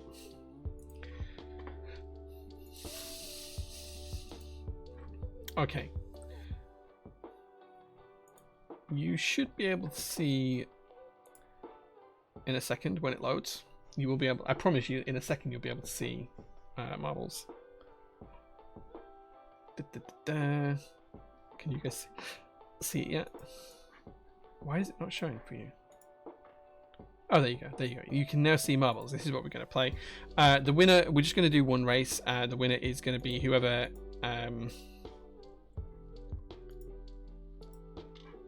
wins the race. That's it. Nice and simple. We're just going to do a single race. I'm going to try and pick a long track. Something over 4 minutes. Let's see what we've got. Something over 4 minutes. Can we sort by time? No. I want to do quite a long track.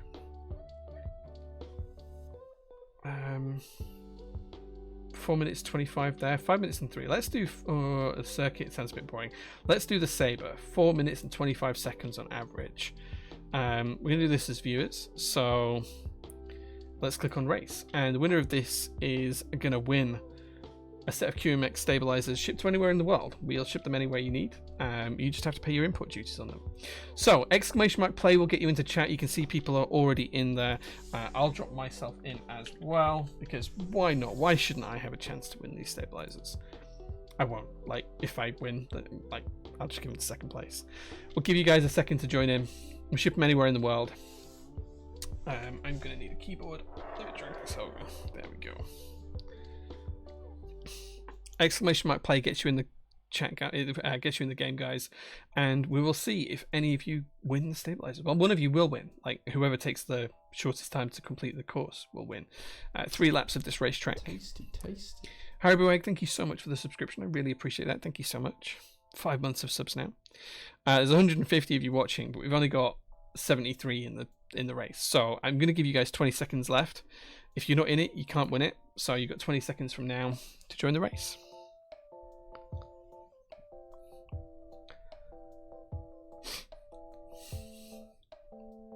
10 seconds now. Get yourselves in there, guys, if you want to play. Chance to win these stabilizers. And let's see how we do. Right, okay, so Anarchy has an early lead, but that's not going to last for very much longer because we're going around the first corner now. Coming around the lap here, so Anarchy's lost out. He's on to Pimadori. D-Rub isn't there, so is Akino Flop. Ikmin Timothy's at the back with Milotti Pony right next to him. Kara's at the back as well, but still all to play for. Everyone's really close. Anarchy's stolen the lead back again. Oh, Pimadori's actually taking it back at that point here. This could be interesting. Long loop around on this corner. Let's see how. Test You Not is on the way back through. Snicket's underneath me right now. It looks like Snicket has stolen the lead by about 5 ball lengths, but Pomodori and Robert Mikey are coming back through. I'm up here as well in the top 10. I'm stuck on the map, but we'll get past that. Anarchy's coming around as well. I'm probably in the top 10 just now. It's kind of interesting. Robert Mikey's there as well. So is Simba. I can't help. Shandon Codes is there too, coming through. Nia 2's up there as well. I'm now going to be at the back. I can see myself popping down to the back. Pomodori is still taking the lead here. Let's see how it goes. Anarchy's dropped back quite a distance now. Still plenty to go though. Robert Mikey might be going in the pits. No, skips the pits. Robert Mikey's in second place though now. Let's see how it comes down as we get through here. Pomodori's still there, but looks like Future Primitive might take the lead. Coming up there at the second. Nope. Kieran is in second place right now, I think. Robert Mikey's in third. Zakirazaki's up there too. Future Primitive's there as well. So Simba. Timothy's gone from the back to the front. He's somewhere near the front now. Tinkertronic's on his way up too. Let's see how this pans out as we get through the end of the second lap. Pimadori's there too. Tinkertronic has come all the way up. He's in second place right now. Lots of people jumping up the track there. Anarchy's coming out, trying to go around the outside here. He could have a good line through here. Depends on how many balls he hits on the way through, but he could have a good line through there. Timothy's on his way as well. Chuck's Death's there. Stone Cold's there. Void Media's up there too. Shandon Codes is there, still in the top 10, I think. Pokemon Kid looks like he's taken over third place. Pimadori's gone through really slow though. All he needs is someone to come by with a bit of speed here, and he could lose the lead. Pokemon Kid out of nowhere taking the lead very, very briefly. Looks like he might be challenged by Pimadori and a few others though. Who's going to get a good line as we go into the final lap now? Zora's there on the outside. I'm somewhere near the back. True Blaze is coming through. Bob Hotshot is at the back, the very back. Pokemon Kid's taking first place. Void Media and Tinkertronic are on the hot on his heels. Pimadori's there as well, so he's nice and creamy. Coming round then to this corner here. I don't know the names of them. Pokemon Kid might lose the lead here. Some people taking a faster line through this corner. Turkey Thrower's up there as well. So is Shandon Codes. Kieran's there as well. Pokemon Kid has just kept the lead there. Just retained the lead. Void Media looks like they're on a faster line coming around here though. Let's see how this pans out. No. Shandon Codes and Pokemon Kid are the top 2 right now. Both have a bit of a lead, but all to play for still. All still to play for. All it needs is someone to have a really fast line through these last couple of corners. Shannon Codes, Pokemon Kid, Kieran there. There's a Japanese name I can't read. Void Media there as well. Last couple of corners. Oh, is that last one? Is that last one? Shandon Codes. No, yeah, Shandon Codes takes the win. Pokemon Kid in second. Japanese name in third. Kieran in fourth. Congratulations, guys. Let's see the final results. there you go. This is the final results. Stone Cold got some points there. I'm not quite sure what for. So does Snicket 2 coming in 11th. If you're looking out for yourself, I'll scroll through slowly, see where you finished. Tinkertronic, he was in first, finishing 29th. I came in 35th. Trojam just behind me with Top G as well. Oxy's up there too, 31st. Anakemic came in 45th. He had an early lead but finished 45th. Tim was looking like he was challenging for the lead at one point, but he finished 47th. Wasted Ketchup there. Let's see who came last. It was True Blaze who came last. Bob Hotshot was really far back to begin with, but True Blaze has come in the final background there. So there we go. So congratulations, guys. That was a really, really good race. It was pretty entertaining, so thank you very much for that.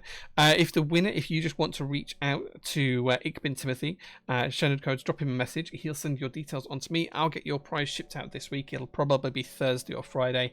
We'll cover shipping and the cost of the prize. All you need to do is cover any import duties if you have to pay them where you are.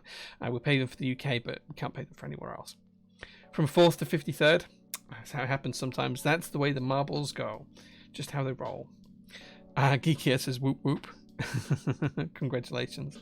You know what's also a win? A tasty discount. Void Media, thank you very much for the gifted sub to Shandon Codes as well. Welcome to the SPC as well, Shandon, as well as winning your prize there. Robert Wakey says 2 discounts today. Just a reminder, up until midnight tonight, you can get 15% off the in-stock DualShock with DualShock Stream at checkout, and code SwitchStream for 20% off all in-stock switches. Will only work on separate orders. You can't use them together, so you'd have to put 2 orders through if you do want to use it on both products. And then just a final reminder, PT as a team, we are completing the Yorkshire 3 Peaks Challenge on the 27th of this month. We're trying to raise £2,000 plus a PT's donation of a further £2,000 as a company entity for Macmillan Cancer Support. So if you are interested in supporting us, please take a look at the pinned messages. It is in there, or drop onto our Discord server. You can find the link down below, and it is in the announcements channel. It's going to be over our social medias over the next couple of days, but I'm really, really hoping you guys can show some support for Macmillan Cancer Support as well. But yeah, thank you so much, guys, for tonight. It is time for me to end the stream because we're knocking on for time. It's 10:30 now. I've got something I need to do before I go home. Lottie knows what that is, but yeah, I've got a little bit of stuff that I need to do here before I go home, and then I'll be back at work first thing in the morning. So watch out for some updates on Instagram. Take care. Thank you so much for watching, guys. I appreciate every last one of you. Thank you so much for all the subs. I'm gonna have a good night now, and I'll see you later. Take care, guys. Bye bye.